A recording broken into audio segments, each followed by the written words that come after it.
Le ministre Paul Atanga-Ndji, lors de sa conférence de presse de la fin de semaine dernière, a rappelé qu'il était interdit sur l'étendue du territoire national toutes les manifestations publiques, mentionnant par la même occasion que le gouvernement ne tolérerait aucun acte susceptible de porter atteinte à la sécurité du Cameroun, un haussement de ton qui intervient au moment où le MRC, le mouvement pour la renaissance du Cameroun, bat pavillon avec son opération non au hold-up électoral. Les événements de ce week-end nous ont permis de nous poser quelques questions. Comment vous avez vécu ces événements du week-end relativement à l'opération non au hold-up électoral du MRC de Maurice Kamto, et comment vous avez évalué, madame, monsieur, ces événements-là? En tout cas, on voit très bien qu'il y a une levée de bouclier, une libération de la parole publique sur des fléaux qui gangrènent notre vivre ensemble au Cameroun. On a également vu les images de maître Michel Ndoki, avocat au barreau du Cameroun, des images qui ont fait le tour du monde et qui ont suscité l'indignation générale. On se pose également la question ce matin de la pertinence de ces manifestations, de ces marches de protestation pacifique du mouvement pour la renaissance du Cameroun. On se demande également si des leçons ont été tirées relativement à ce qui s'est passé en 92. Là encore, et on parlait en 92 aussi d'une victoire volée prétendument de Nidjon Fundi. Est-ce que le MRC a donc pu tirer les leçons des événements de 92, ou encore allons plus loin dans l'histoire, les événements de protestation de l'UPC avant et après l'indépendance? Toutes ces questions-là, on se les pose ce matin. Madame, messieurs, au cœur du 10-12, le zénith de ce 29 octobre 2018.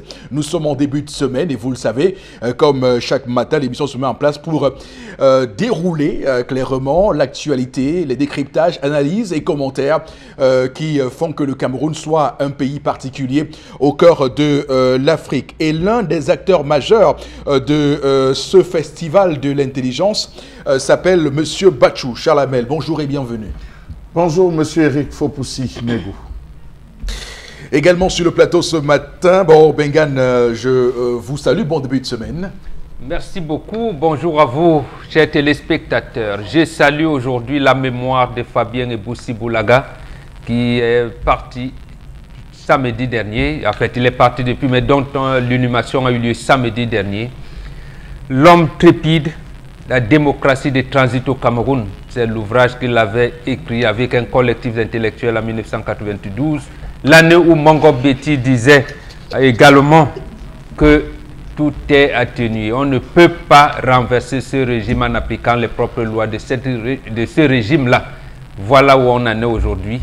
92, 2018, ça fait 20 ans, mais on est au même point. D'accord.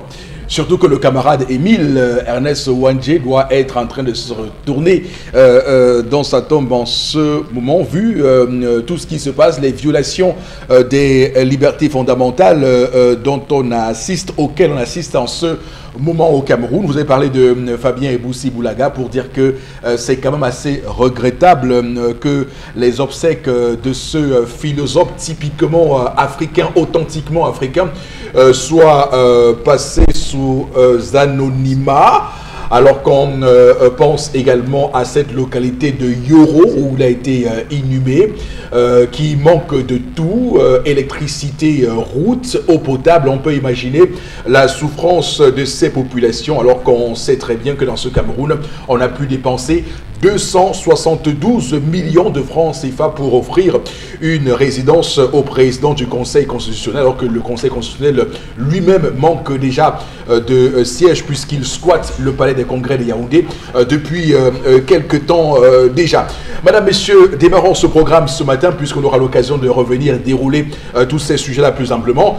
Démarrons l'émission ce matin avec la première articulation. Il s'agit de l'histoire du jour et ces tendances cognent la voyageuse qui se met en place. Alors, bon début de semaine et bonjour. Bonjour Eric, je vais encore dire bonjour à mes deux copines qui m'ont déçu. Père maman, je suis en danger. En danger même. Quand je parle de mes 2 copines, ce sont mes camarades d'enfance. Avant, on nous appelait les trios. Mais à cause du chuchuchut, on avait dit que les 2 se sont séparés vrai. Le Congo-ça. Le Congo-ça. C'est que tu avais dit que... Tu as dit que... C'est parce que tu avais d'abord dit que... J'avais dit pour moi plutôt que... J'ai tout fait. J'ai arrangé Père Momo. J'ai tout fait. J'ai même parlé. J'ai dit que c'est mieux que vous...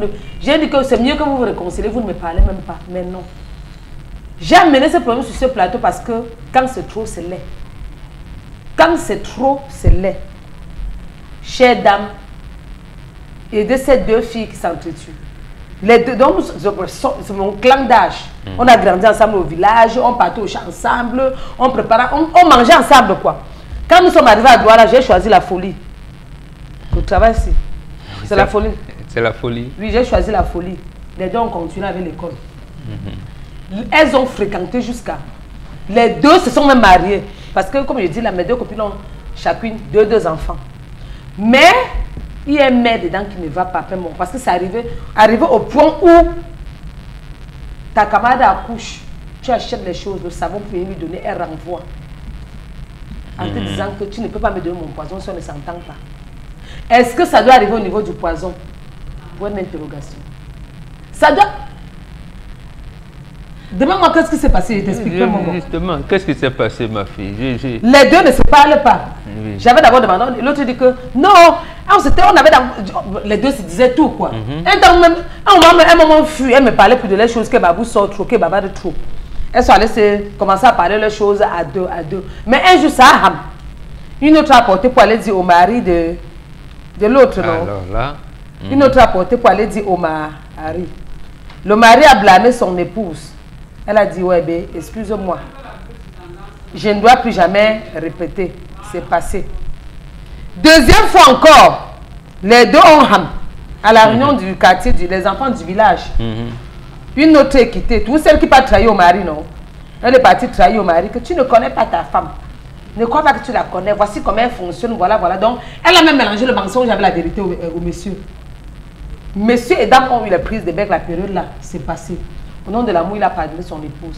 Mais sauf que depuis que les 2 ne se parlent pas, celle qui est en train de semer le désordre, d'aller faire le Congo ça, entendre ici partir dire là-bas, elle ne se parlait pas. Même à la réunion, rien. Donc le gens qui ne te parle pas à la réunion se regardent comme ça. Pourtant on a grandi ensemble. Parce que tu étais parti faire le Congo ça sur mon nom à mon époux. Oui. Elle a donc accouché. L'enfant a 1 mois, Eric. Celle qui semait le désordre partout est venue l'autre jour avec 12 morceaux de savon. Celle-là a renvoyé que non, si on ne s'entend pas, pourquoi tu me donnes le savon? Peut-être que mon enfant a un problème de savon, ça crée tout un problème.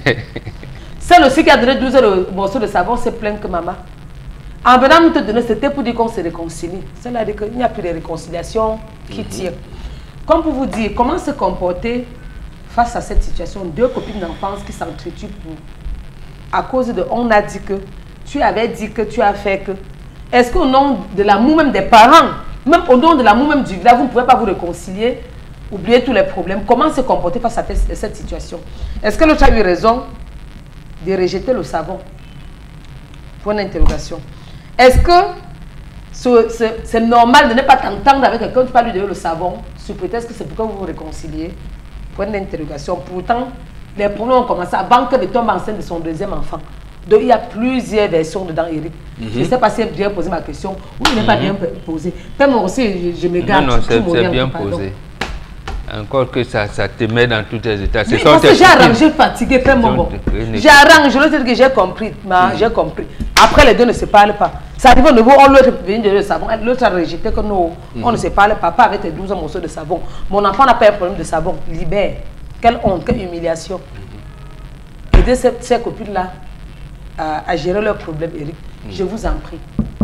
Alors, avant toute chose, madame, messieurs, je vous indique que nous ne pourrons lire que les messages qui sont postés sur notre page Facebook ce matin. Donc, vous allez poster vos différents messages sur la page Facebook 10-12 en chiffres. Et puis, le Zénith sur Facebook, vous publiez votre réaction à l'histoire du jour et nous ferons le plaisir de lire ces messages-là en cours d'émission. Alors, ce matin, je me permets de mettre l'accent sur les mots-clés. J'ai entendu parler d'amitié, j'ai entendu parler de femmes. J'ai entendu également parler de réconciliation. On sait ce que la réconciliation a fait pour l'histoire de l'Afrique. Lorsqu'on voit des pays comme l'Afrique du Sud, des pays comme le Rwanda avec le génocide entre les Tutsis Hutus, on voit également en Côte d'Ivoire qu'il y a eu là-bas une commission réconciliation et vérité, et que d'ailleurs au Cameroun, plus proche de nous, le REDAC d'ailleurs appelle à une mise en place d'une commission nationale vérité et réconciliation pour le cas de la crise anglophone. Donc il y a un terme quand même qui est assez fort à évoquer. Et pour l'histoire de ce matin, ça nous permet quand même de rentrer dans certains clichés qui sont le plus souvent avancés par des personnes qui pensent que les amitiés entre femmes se nourrissent d'hypocrisie. Alors vous nous direz si vous avez le même avis sur le sujet, et que généralement ces femmes qui craignent ces amitiés entre femmes le plus souvent se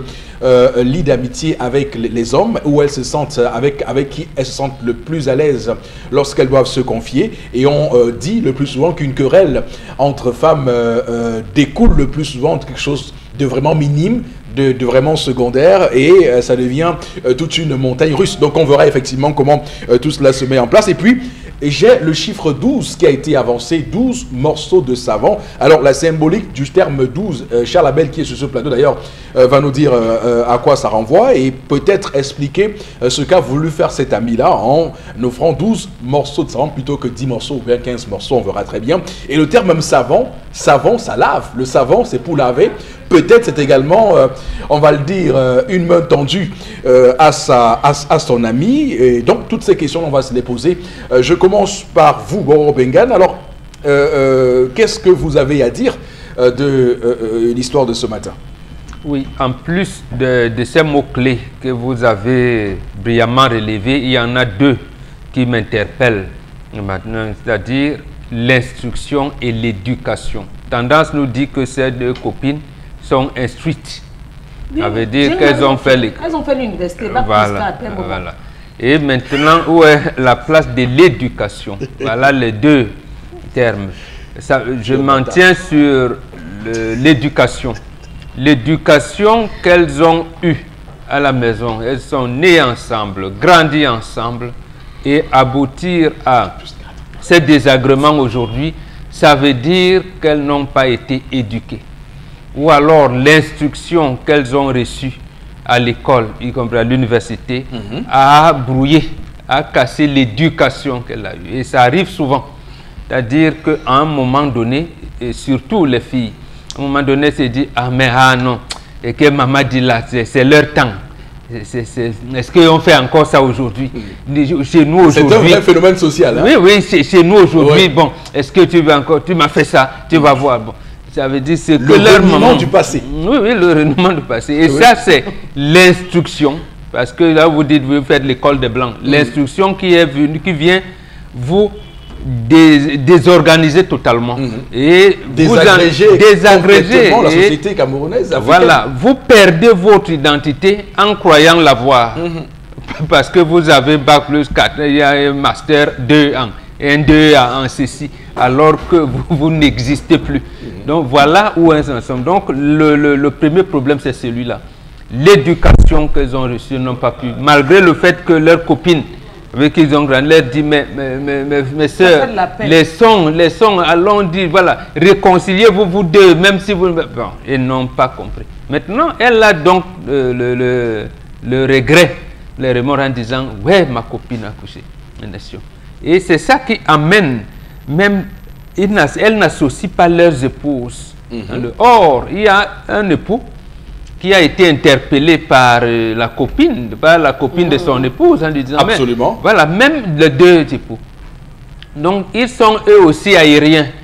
Ils sont perdus dans ils ne s'occupent même pas. Ils ne s'occupent même pas de leurs épouses. Donc, ils auraient pu comprendre que quand on se mariait, voilà les deux copines qui étaient ensemble, marchaient comme des jumelles, voilà, et tout. Mais qu'est-ce qui se passe? ce qu'elle m'a dit de mon épouse, j'ai pardonné mon épouse, mais pourquoi elle ne continue plus? Donc, même leurs maris sont dans votre modernisme. Donc, votre logiciel aujourd'hui est en train d'être, j'allais dire, vous désagréger de votre société. Tout à fait. Donc, est une obstruction au savoir faire la part des choses. Absolument. Oui. Ou c'est chacun qui pense que moi je pense que moi je vais faire ci. Voilà, donc elle, toute honte but, elle rentre avec le morceau de savon qu'elle pensait venir. Or, la grossesse, on n'est pas grosse en 9 jours, c'est quand même 9 mois. Oui, c'est un cheminement. 9 mois de grossesse. Votre copine a essayé de vous rassembler, vous n'avez pas, mais vous n'associez pas vos épouses. Voilà dans quelle situation. Donc c'est malheureux. C'est malheureux. Justement, ça veut dire que même leurs enfants ne vont pas être ensemble. Alors que nous, à notre époque, on disait, j'ai grandi avec telle, maman telle me faisait ceci. Oui. Quand maman n'était pas là, maman telle qui nous accompagnait, c'est maman telle qui faisait ça. Ici, vraiment, votre occidentalisation a complètement désagrégé. Quels sont les enjeux de l'amitié entre ces femmes qui se connaissent depuis l'enfance?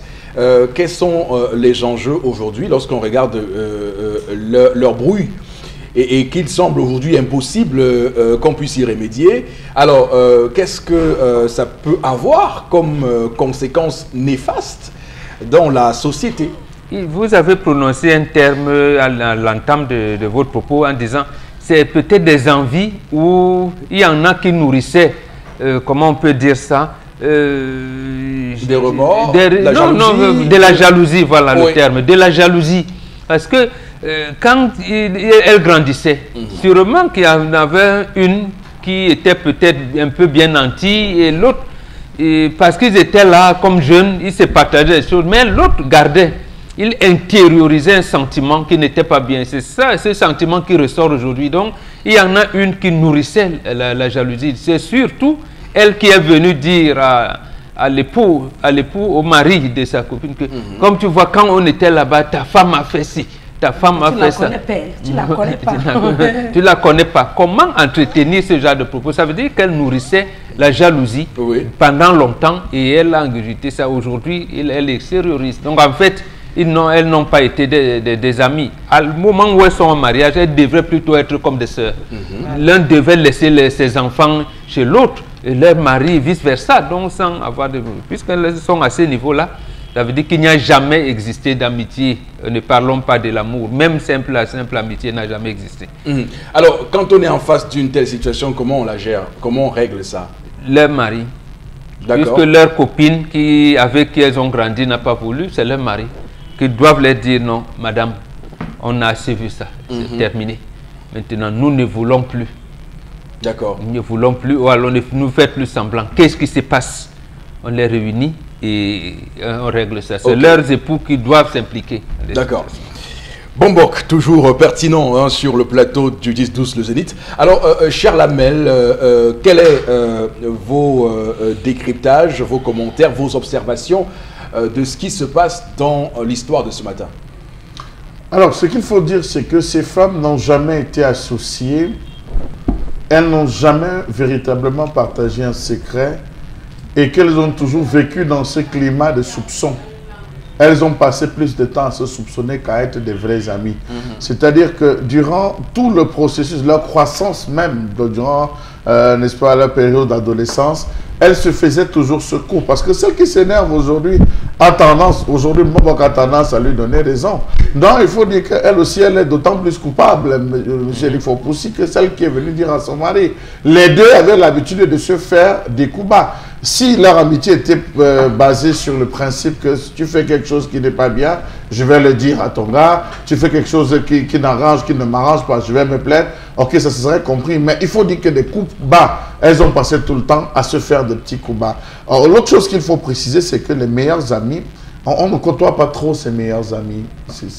L'amitié, les meilleurs amis, on ne les côtoie pas beaucoup. Ça veut dire que c'est quelqu'un qu'on peut appeler 2 à 3 fois, celui avec qui on a grandi, les amis d'enfance, 2 à 3 fois. On peut se voir 1 à 2 fois la semaine ou toutes les 2 semaines pour échanger, discuter. Il n'est pas trop présent, on va le dire, dans la vie. C'est parce que, comme on l'a dit, c'est un frère. C'est quelqu'un avec qui on échange tout, qui connaît la famille, qui connaît pratiquement le passé. Donc, se retourner vivement comme elle l'a fait en allant voir, est-ce que les deux avaient suffisamment ouvert la barrière?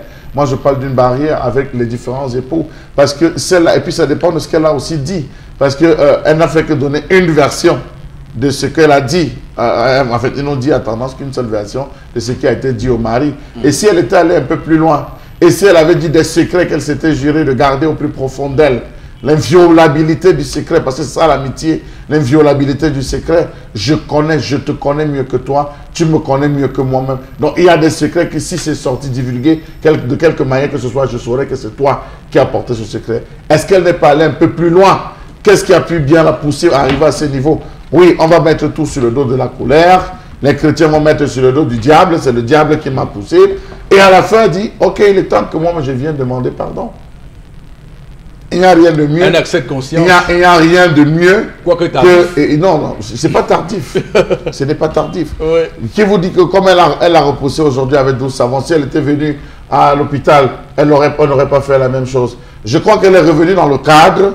Elle est revenue la rendre visite dans ce cadre qu'elle connaissait le mieux, c'est-à-dire la maison, peut-être la cuisine, la retrouver, lui dire, écoute, je sais qu'on s'est brouillé, je viens aujourd'hui avec ces savons pour te dire. Et puis le chiffre 12 n'a rien à voir parce que les chiffres traditionnels, ça s'arrête, c'est 3, 7, 9. Ça s'arrête à 9. Merci 12, pour cette précision, Charles. C'est tout autre chose. Voilà. 12 n'a aucune symbolique. Non, c'est symbolique, oui. Sauf s'il faudrait qu'on entre maintenant dans le tarot, où on entre, il faut le préciser, dans les calculs ésotériques, pour faire une addition de 1 à 2 qui fait 3 et qui renvoie un autre chiffre. Donc, je pense qu'à ce niveau, elle a fait un achat. C'est un achat. Comme nous aussi, on peut voir au marché, si détergent à 100 francs ou à 500 francs, on peut retrouver au marché. Donc, elle a décidé de venir saluer son ami en disant, écoute, à sa sœur, en lui disant, je sais qu'on s'est brouillé, je sais, alors essayons de faire la paix, voilà pourquoi je suis venu voir l'enfant. Sauf que l'autre a cru que le retour était le retour, elle a considéré ce retour comme quelqu'un qui t'a blessé, se rend compte que tu n'es pas mort et vient t'achever.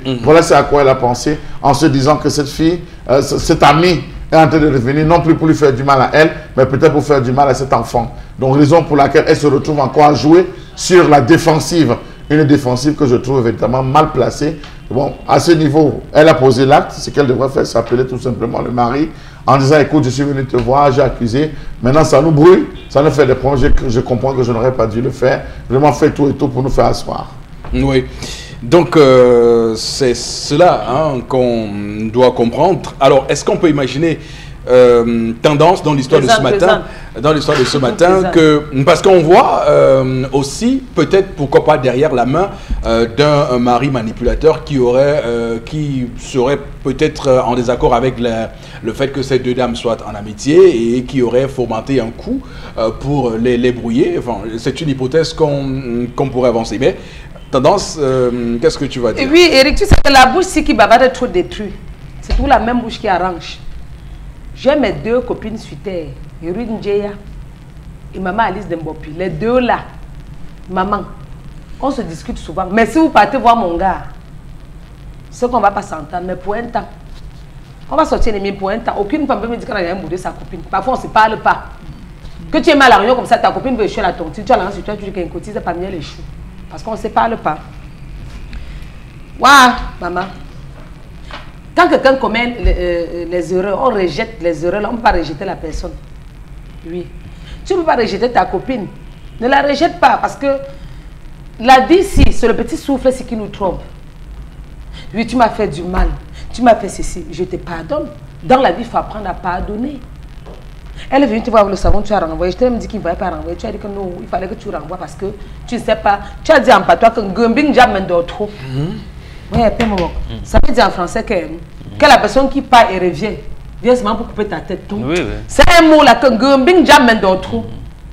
Tu comprends un peu le genre que je comprends. Qu'on ne s'entend pas, tu pars. Comme tu es parti là, comme tu reviens là, ça veut dire que tu t'es préparé pour moi. Donc c'est dans le sens là qu'elle a pris les problèmes. En tant que femme au grand cœur, mamie Gigi, si elle vous dit de ne pas vous entendre, c'est que vous aime pas. J'ai sorti ennemi avant. Mais avant, j'étais cheftaine des ennemis. Que tu m'attends comme ça, que ça va finir qu'en 2035. Après l'émergence, même ça va continuer. Je lui ai dit que mais ça va me donner quoi? Rester sans parler avec ma soeur. Si demain j'entends qu'elle est morte, ma conscience va me juger toute ma vie. Apprendre à pardonner. Si tu étais comme moi, qu'est-ce qu'on n'a pas encore dit sur mon nom sur terre? Je suis morte. Je vis. Je vis. Donc je ne veux pas prendre les choses et mettre dans mon cerveau, attraper la avec savant mon temps. Non. Je veux moi toujours être belle comme tu me vois à la paix, mon bon. Même à 45, c'est moi toujours belle. Même à la troisième corde. Je serai toujours belle parce que ça ne veut pas dire que je n'ai pas les problèmes. Ça ne veut pas pourtant dire qu'il n'y a pas le Congo ça qui se passe autour. Mais je me l'empête. Je m'en fous du Congo ça. Oui, ok. Vous les copines, là, quand il y a un problème, cessez de dire que vous allez partir voir monsieur pour dire. Si monsieur n'avait pas pardonné, c'est qu'elle est dehors. Le mariage, ce n'est pas quelque chose qu'on se marie au Dieu divers le lendemain. Papa te dit, mais c'est parce que tu as pardonné ton épouse. C'est bien. Et toi qui es parti dire, tu as imaginé un instant, si son mariage pouvait finir, ok, on te pardonne. Je te pardonne, mais ne fais plus jamais ça. Oui, parce que parfois tu avais une copine, elle est jalouse de toi, elle t'envie même pour rien. Elle te voit belle, toujours bien habillée, elle commence à dire, maman, pourquoi elle et non moi? Sachez comme son empreinte, elle est dizaine, toutes les femmes ne peuvent pas être mêmes. Je m'en fais mon mot. Non, on dit souvent que chacun accroche son sac, même les doigts n'ont pas la même taille. Voilà. Chacun accroche son sac où on peut décrocher. Toutes mes copines sont véhiculées. Tu vois, je n'ai qu'une petite voiture. Ma voiture, c'est quoi? C'est une voiture, ça. C'est pas une voiture. Si vous dites à combien acheter la voiture, là, vous allez rire. Mais quand même, c'est mon niveau. Mes copines ont les grosses voitures qui dépassent même pour les PDG. Mais je laisse. Je ne suis pas moi jalouse. Parce que chacun a sa chance, chacun a sa vie. À ma réunion, les filles cotisent de 100 000 francs. Mais cotise-moi mes 2 000 francs semaine. Comme vous me cotise-moi mes 10 000 francs. Je reste tranquille. Je ne suis pas là pour commencer à faire la jalousie. Pourquoi elle après fait le conseil? Non, non, non, ça ne m'intéresse pas. Ce qui m'intéresse maintenant, c'est ma vie, mon avenir. Et regardez mes petits-fils. Mourir mon jour que Dieu a dit. Pas que je te maudis, on te dit que ta fille est internée. Elle a quoi? On dit que son battement de cœur ne donne pas bien. On a dit que c'est la tension. On a dit que c'est le problème de nerfs. Non. Non, non. Je pardonne mes ennemis. Parfois tu me fais, tu crois que je vais me tuer, non, Eric? Je te pardonne, moi, Eric. Il va attacher mon cœur, il va rester sur les choses de la terre. Comment? Absolument. Je ne garde pas moi dans aux gens. Donc dans la vie, on apprend à pardonner. Et la bouche, le mot, la bouche, il détruit beaucoup. Donc certaines femmes, vous qui me regardez là, apprenez à fermer ça. Apprenez à faire ça. Mais que les maris ne mettent plus leur bouche dedans. Oui. Chers maris, ne mettez plus vos bouches dans les problèmes de vos épouses. Si ça commence, il faut leur convoquer, vous leur dire, il faut leur dire, vous formez déjà une famille. Ça ne sert à rien de rester, ne pas parler à ma soeur. Ça ne sert à rien de rester, ne pas parler à ma copine. Nous sommes tous les enfants d'une même mère et d'un même village. Ok, si ta copine meurt, on va se retrouver tous à Dengla. Oui, oui. Ne crois pas qu'on va aller à Dengla, tu vas partir à Tronkong. Non, tout le monde à Dengla direction. Ou à l'Assien. Et aller jusqu'à ce niveau-là, vraiment. Vous avez fait pour moi tout parler au Dieu alors que je ne voulais pas qu'il parle cette semaine. Depuis toujours dit que tu parles pour mon père. Oui. Voilà que vous avez fait un patriarche va parler jusqu'à. Vous voulez qu'il arrache son cœur pour vous donner? Hein? Je pense qu'elles ont compris là maintenant. Que ça prenne fin. Voilà. Eric, tu peux continuer. Vous pouvez parler un patriarche. Jusqu'à. Bombok, comment dire ça? Bombok se sent à l'aise, donc il n'y a pas de problème. Donc. Depuis la semaine passée, que Pater n'est pas allé. Tous les jours, tu résous les problèmes des gens. Tout à fait. Alors, on va, madame, monsieur, vous inviter à continuer à nous envoyer vos réactions via la page Facebook de l'émission. Vous tapez 1012 le Zénith dans la fenêtre recherche de votre Facebook. Donc 1012 en chiffres, hein, et puis le Zénith.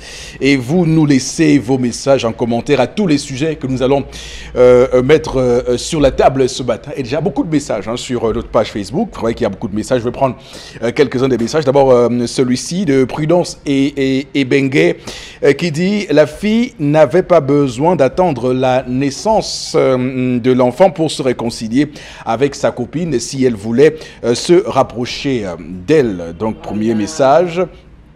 Il y a Crépin Bodo qui dit, juste pour dire, a tendance d'être, mieux... Que j'ai fait quoi, Eric? Je vais regarder ça sur la page. La personne m'a insulté.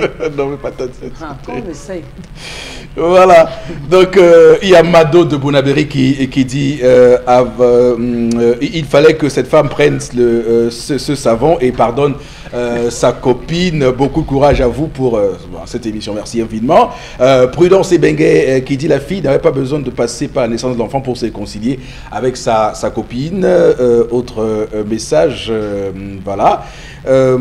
En faisant appel aux différents grands mots dont Eric et Bombok, il faudrait tenir compte d'autrui et à la fois mon apocalypse et mon apothéose. Bon, Bengat, ça c'est la philosophie, ça.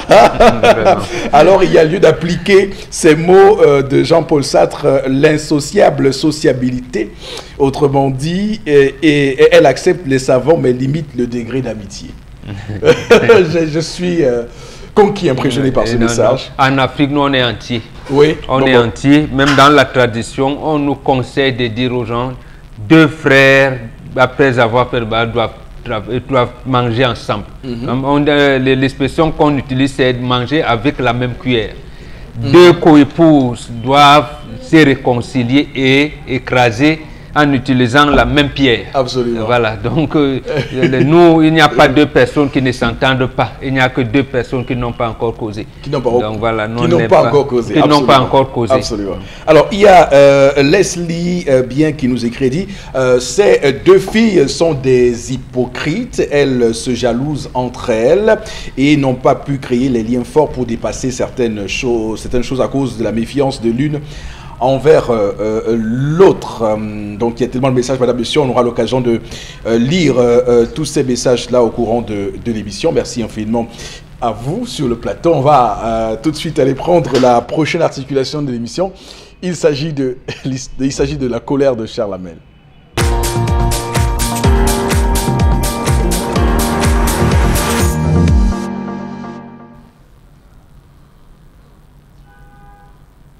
Je m'interroge ce jour sur la question des multiples scandales de l'ENAM au Cameroun. Je m'interroge sur la question des multiples scandales qui ne cessent d'éclabousser l'École nationale d'administration et de magistrature de ce pays. Comment en est-on arrivé à cela dans un pays qui se veut bientôt émergent avec une panoplie de crises? Comment comprendre qu'à ce jour, la réussite au concours de l'ENAM ne soit plus l'objet de fierté pour les familles camerounaises parce que source de gombo glissant? Comment comprendre qu'à ce jour, la majeure partie des concours se retrouve engluée dans des histoires de corruption? Comment comprendre qu'à ce jour, la réussite au concours d'entrée à l'ENAM, l'IRIC, l'ESTIC, l'ESSEC, le CUS, les MIA soient émaillés de scandales? Comment comprendre qu'à l'ENAM, les promotions qui se succèdent se racontent une légende? Avez-vous souvenance de ce candidat qui à lui seul avait été admissible à pas moins de 4 filières du concours d'entrée à l'école de pouvoir, le tout en une session d'examen? Les faits parlent d'eux-mêmes.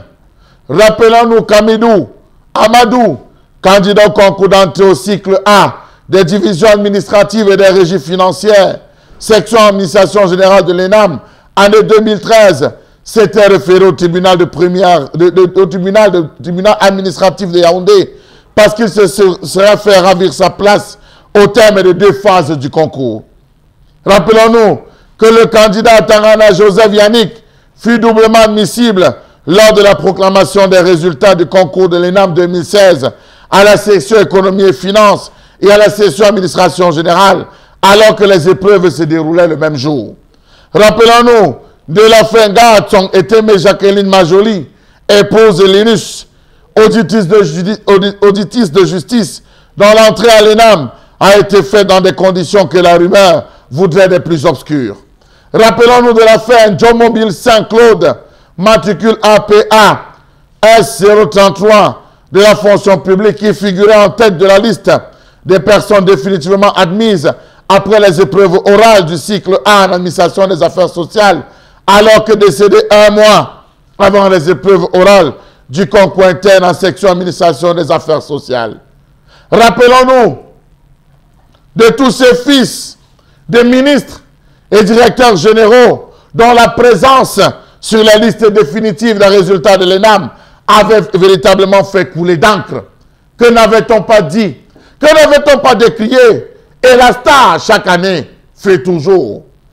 Kavayege, lui et sa famille, lui et ses gendres, on a décrié. Rappelons-nous que plus d'une vingtaine de candidats irréguliers ont été admis aux épreuves orales, alors que 17 d'entre eux n'auraient même pas composé les épreuves écrites qui ouvraient la voie aux admissibilités. Comment comprendre cette récurrence dans la liste d'admissibilité et d'admis définitifs des patronymes bien connus du Sérail, puisqu'on y retrouve des noms qui laissent quelque peu baba du contexte. Fait le plus remarquable, ENAM 2018, plus de 50 personnes sur 71 obtiennent l'entrée à l'ENAM par parrainage. Certainement, ça sera le plus vaste scandale jamais révélé aux yeux des Camerounais en ce qui concerne le concours d'entrée dans les écoles d'élite au Cameroun. Plusieurs candidats ont été parrainés par des pontes du régime qui ont fait réussir les enfants aux membres de famille. Alors, est-on condamné à comprendre que ça, d'après eux, c'est le vivre ensemble? Charles Amel Bachou, l'ENAM créé en 1959, donc à Yaoundé, créé à Yaoundé, et une école quand même, qui chaque année est au centre de toutes les controverses du fait, de tout ce qu'on y décrit comme scandale. D'ailleurs, lorsque les résultats sont le plus souvent proclamés, on voit bien que ce qui change en règle générale, c'est les prénoms et jamais les noms. C'est une école qui permet de perpétuer une élite à la tête et au sommet de l'État. C'est une façon pour l'élite de se refaire une santé à travers sa progéniture et de maintenir le Cameroun dans ce gouffre-là.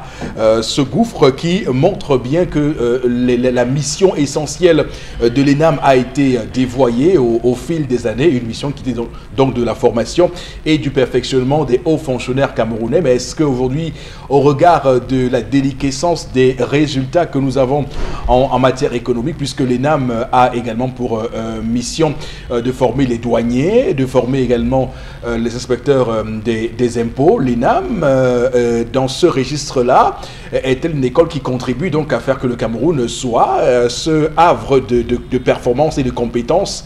La question peut se la poser, puisqu'on se rend bien compte que les résultats sur le terrain sont pas loin du néant. On voit aussi que les besoins sociaux de base ne sont pas garantis par ces hauts fonctionnaires qui doivent techniquement gérer les dossiers pour faire avancer les populations. Et puis, au final, le système judiciaire, puisque l'ENAM n'est pas que l'administration, il y a également là-bas les auditeurs de justice, dont les magistrats qui y sont formés, mais également les greffiers. Alors, est-ce que au final, lorsqu'on voit comment notre système fonctionne avec la plus grande corruption aujourd'hui, j'en veux pour preuve ici le dernier rapport de la CONAC, c'est la Commission nationale anti-corruption, qui avait clairement mis en tête de liste de hit parade ces corps de métier qui sont presque tous issus de cette école nationale d'administration et de magistrature qu'est l'ENAM. Donc tout cela nous fonde ce matin à s'interroger sur cette école-là, sur cette école d'enseignement supérieur. Or, Bengan, comment en est-on arrivé là? Non, parce qu'il y avait une idée derrière. C'est la constitution d'une bourgeoisie bureaucratique. Lorsqu'on dit, vous avez bien dit 59, il fallait remplacer le colonisateur qui était là, et au sein de l'administration publique camerounaise, oui, mais l'idée derrière, c'était que vous devenez le Ngomna.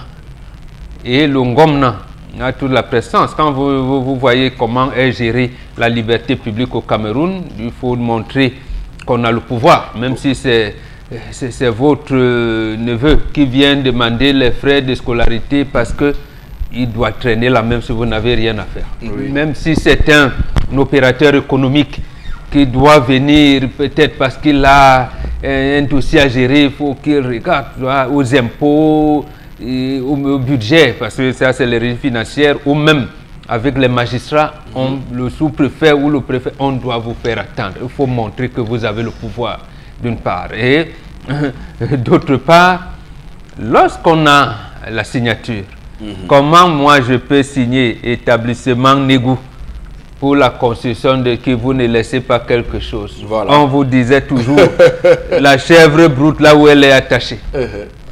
Et pourquoi je le dis? Parce qu'au départ, vous allez rendre compte que les étudiants sortis de l'ENAM étaient en catégorie A1. Or, ceux qui sortaient de l'école normale supérieure à niveau bac après avoir fait 5 ans, ou niveau licence après 2 ans, ou ceux qui avaient niveau bac entraient à l'INJS, ils faisaient 4 ans, ils sortaient à catégorie A2.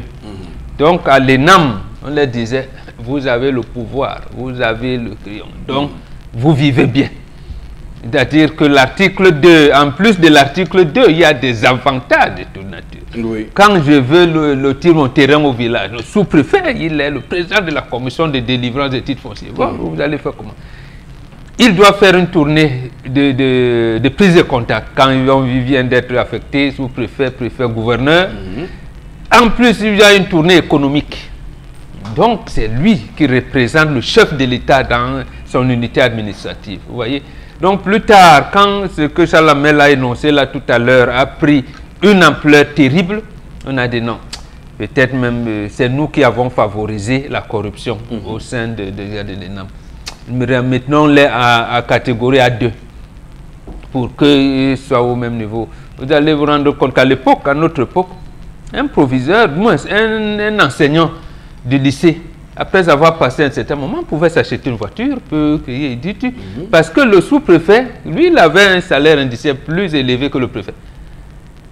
Mais le préfet, lui, les avait après, parce qu'on vient de le nommer vers n'importe où, donc il a ces avantages-là. Voilà un peu comment et c'est peut-être là que vient les gerbes de la corruption, puisque absolument. Un sous-préfet qui a 250 000 de salaire, 240 000 de salaire par mois, on lui offre une voiture, ça veut dire 50 millions de francs CFA. Alors ben, c'est pour dire à ce monsieur, mais écoutez, vous devez vivre au niveau de votre voiture, parce que une voiture de 50 millions de francs CFA demande un entretien, demande également comment votre habitude dans cette société dans laquelle vous vivez, soit à un certain niveau pour garder la face. Et il peut même rappeler à un PDG. Monsieur, vous savez que vous êtes mon administré. Ça fait 2 mois, vous ne me rendez pas visite. Voilà, vous savez, c'est cet état de corruption. Lorsqu'on dit que le système camerounais sécrète la corruption, voilà l'idée derrière lorsque Ahidjo met en place cette école-là.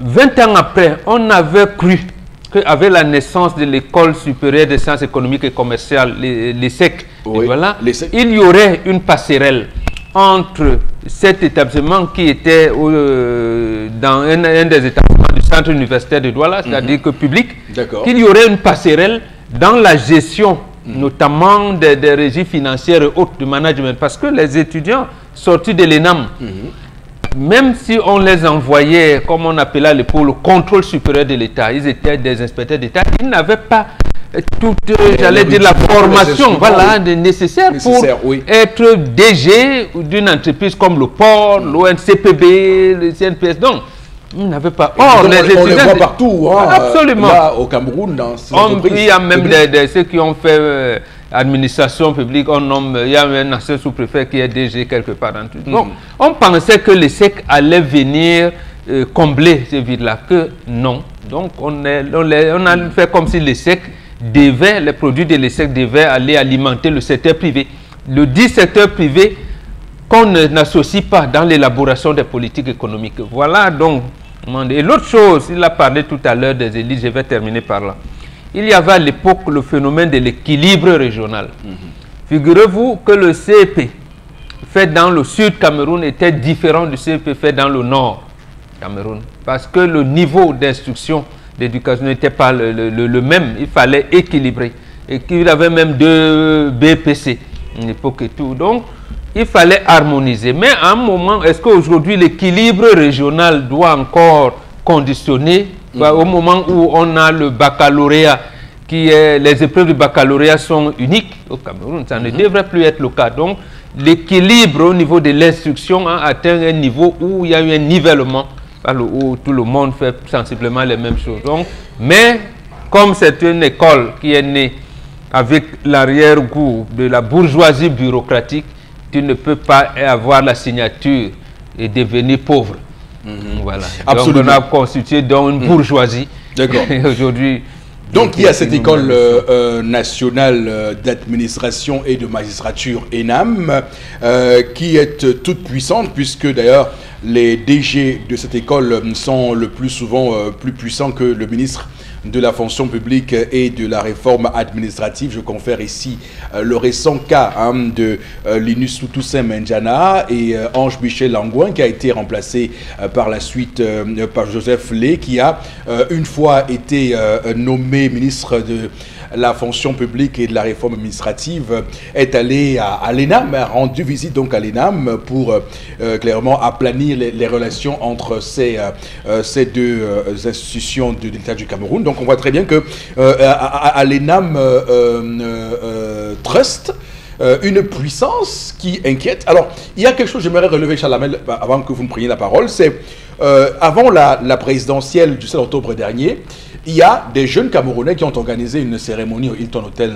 pour expliquer l'action du président Paul Biya. Alors, j'ai pris la peine de regarder un peu les noms qui circulaient autour de ces jeunes Camerounais qui avaient décidé de faire une table ronde sur l'action du président Paul Biya. Alors, il se trouve que parmi ces jeunes-là, il y en a quelques-uns qui ont été admis au récent concours de l'ENAM. Alors, je m'étais à l'époque questionné sur la pertinence et même l'origine d'une telle action. Pourquoi des jeunes comme ça allaient se mouiller, des jeunes qui ont parfois 23, 24, 25 ans, allaient se mouiller comme ça dans ce panier à crabe de la politique. Alors, lorsqu'on a vu les résultats, on s'est dit, ah d'accord, il y avait derrière quelque chose qui se préparait. Alors, ce type d'image montre bien aux Camerounais moyens, aux jeunes Camerounais qui n'a pas qui n'a pas les relations que ces jeunes, ces fils d'eux ont pour entrer à l'ENAM, parce que on va dire, on va clairement dire qu'il y a dans la proportion de ceux qui vont à l'ENAM des gens qui réussissent normalement, on l'a toujours dit, je ne sais pas si c'est vrai ou c'est faux, bon, on l'a toujours dit, mais sauf qu'il y a aussi cette recrudescence des noms des hautes personnalités qui se retrouvent là-bas. Souvenez-vous de cette réussite des enfants Biya, enfants Cavaillé et Djibril, là encore dans la liste qui est sortie. Plus d'une génération. Cette année. Plus de 2 générations déjà, on est de l'âme, seulement des Cavaillé. Oui. Dans la liste qui est sortie cette année, il y a un enfant, Boko Bonjo, dans la liste de cette année. Oui, il y a également, j'ai un nom que je trouve pas. Donc, tout ça, j'ai de la suspicion quand même. Tout à l'heure. Bonjour Manuel. Voilà. Tout à l'heure, vous avez la liste. Vous avez la liste. Alors, ce qu'il faut dire. Vous voulez chercher quel nom, monsieur? Non, mais allez-y, parce que j'ai perdu quelques noms, mais il y a Ayolo Vondo Moïse. Voilà, il y a là, il y a aussi. C'est le fils du DCC. Oui. Vous voulez encore quel nom? Il y a un Bondé là, c'était Bondé ou c'était non. Gano Djoumessi. Non, Baboké. Baboké, s'il y a Baboké, oui. Sob Gaël Brice, du député Sobjan, Nanga Vondo Léa, parrainé par une élève, parrainé encore par une élève, encore en pleine formation de l'ENAM, qui s'est même refusé, elle et son frère, d'aller aux épreuves aussi femmes de Gandéré. Ils ont décidé de ne pas aller parce que sous la couverture de papa, on a le fils du gouverneur. Non, mais là, c'est très grave parce que la formation militaire je obligatoire. Dis, ils se sont refusés d'aller à la formation. Ça nécessite une exclusion. Elle et son frère, mais est-ce qu'on va les exclure? Bon, je sais que vous n'y croyez pas. Ils se sont refusés d'aller se faire former. On a Tonton Tara, le frère du directeur lui-même qui a lui-même parrainé. On a le député Jean-Claude Feuteur, lui-même aussi qu'on y retrouve. On a le DAF à la CSPH qu'on retrouve aussi qui a parrainé. Il y a beaucoup de parrainages, monsieur. Mais il y a un nom là que j'ai c'est Bouanchou dans la liste des admis Non, il n'y a pas ce nom, plutôt, M. Lefort-Poussi. Je vais trouver le nom avant la fin de l'émission. Voilà. J'espère que vous allez retrouver M. Lefort-Poussi. Voilà. Il faudrait que vous retrouviez rapidement ce nom.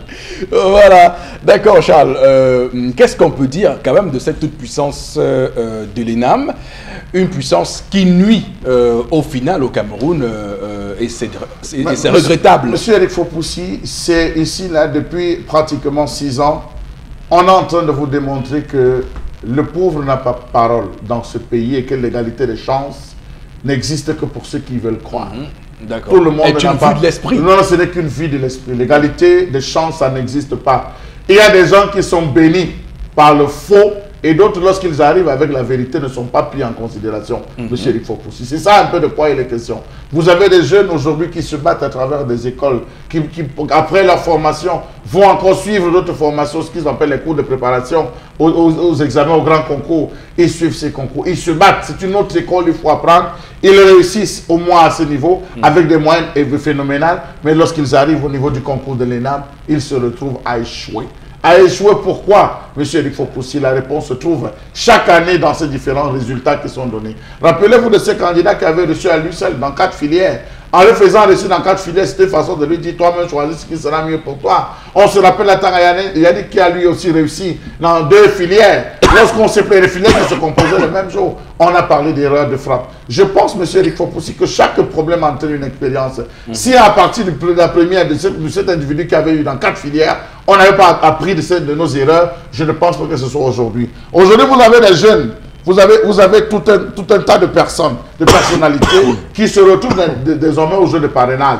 C'est pour dire quoi? Ça veut dire, M. Lefort-Poussi, si vous avez l'âge requis, si vous avez l'intelligence requise pour pouvoir réussir cet examen, si vous n'avez pas de parrain, vous n'allez nulle part. Ça suppose que pour pouvoir entrer et accepter votre dossier, ça doit forcément passer par une porte pour le principe de parrainage. Est-ce que donc, comme Bobo le disait, on va se retrouver encore à penser à cette affaire d'équilibre régional? Je me pose autant de questions, M. Lefort-Poussi. Et je vais terminer en vous disant, M. Lefort-Poussi, que lorsque vous vous rendez compte que ce ne sont que des fils de ministres, ce n'est que des fils de députés, c'est des fils d'opérateurs économiques qu'on retrouve à ce niveau, c'est bien à vous demander, mais où nous sommes en train d'aller où?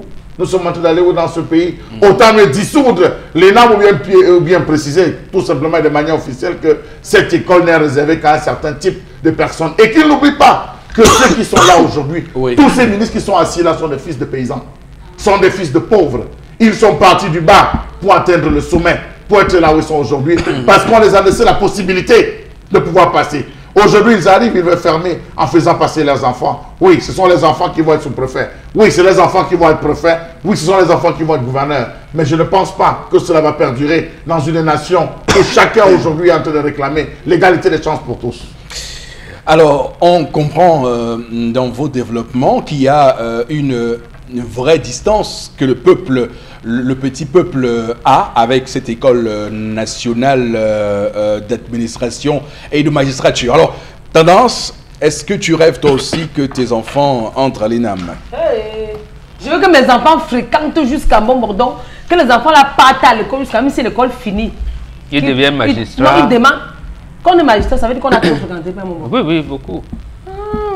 Inspecteur des impôts, inspecteur des douanes, c'est comme ça. Je veux tout ça. Si mon enfant a un bon bagage intellectuel, oui, l'enfant peut parler l'anglais, le français, l'espagnol, même le chinois, sans distinction. Ça va me plaire. C'est pour ça que je me sacrifie.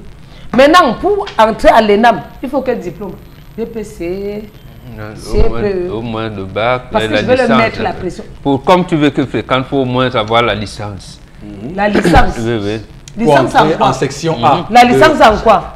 Oui, oui, licence en droit. Licence en droit. En sciences économiques, ça peut être. Licence économique. Sciences économiques. Donc encore, j'écris si tu veux qu'il devienne inspecteur des impôts, de douane, c'est mieux. Inspecteur de police, il faut un bagage. Non, non, pas de police, des impôts. Ah oui. Les gens qui viennent s'aider, voilà, les impôts. Je confonds mon PLS. Ou la douane.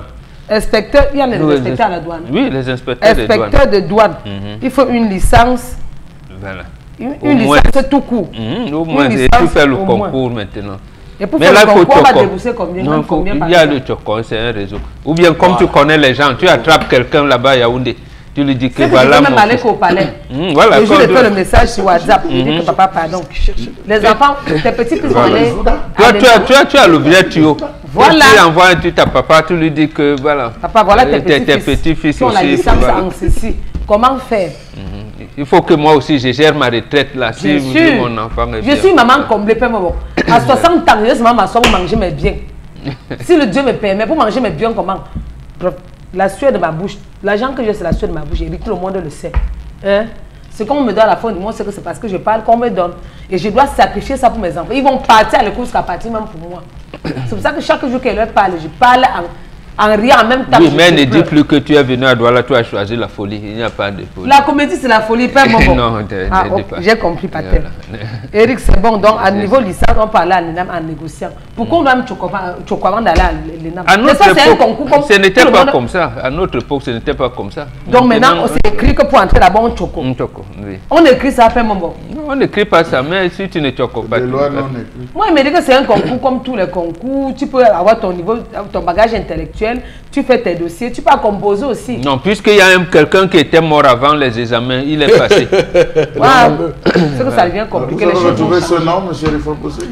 Alors, il s'appelle l'Afrique, le gouverneur de la région du Nord-Ouest, avec son fils Zouda. Zouda, Voilà. l'Afrique, Zouda. Oui, l'Afrique Et Zouda. Zouda, et Zouda. Et Zouda. Donc voilà, j'ai retrouvé le nom parce que c'est le premier nom qui m'a marqué. J'ai dit, mais attends, c'est pas possible.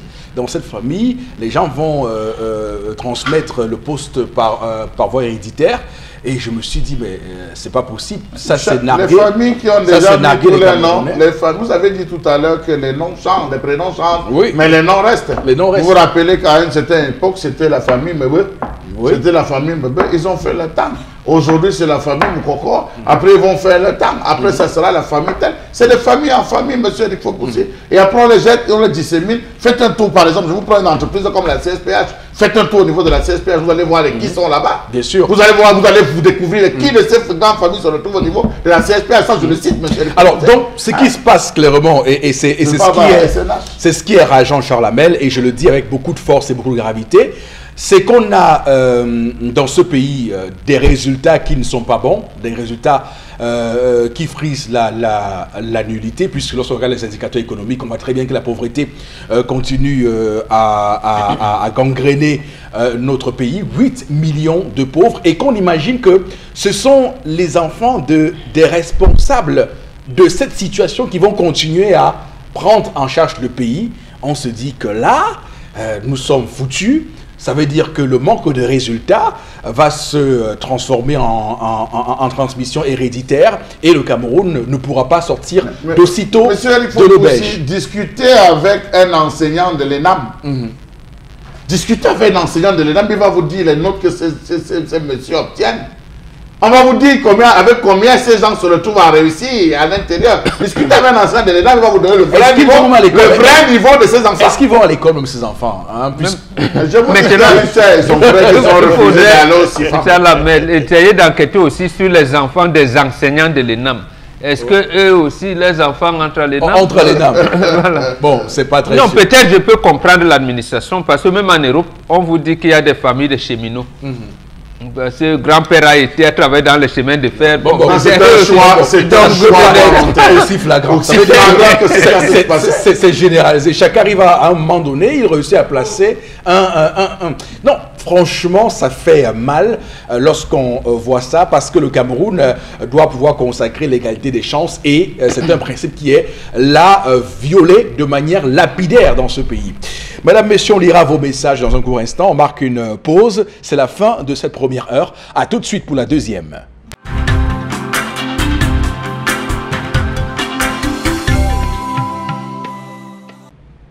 Retour donc sur le plateau, madame, messieurs, avec vous sur Equinox Télévision 10-12 le Zénith de ce lundi 29 octobre 2018. Merci infiniment de votre fidélité. On va dire que cette deuxième partie va s'ouvrir avec les différents messages que vous nous envoyez uniquement, je l'ai dit puisqu'il n'y a pas le numéro comme à l'accoutumée, uniquement sur la page Facebook de l'émission 10-12 le Zénith, 10-12 en chiffres et pas en lettres, 10-12 le Zénith pour réagir et publier.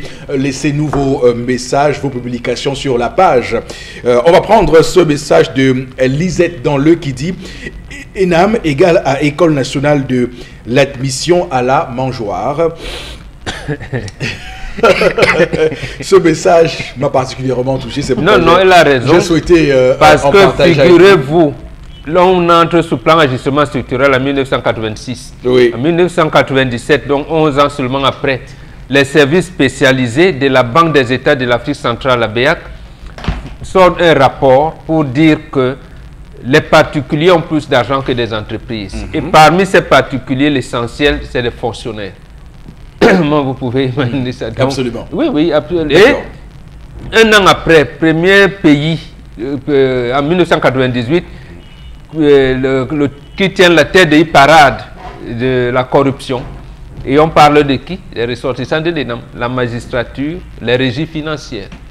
Donc, voilà. Quand elle dit entrer à la mangeoire, je pense que notre compatriote a bien raison. Tout à fait. Il y a l'admission à l'ENAM est plutôt héréditaire.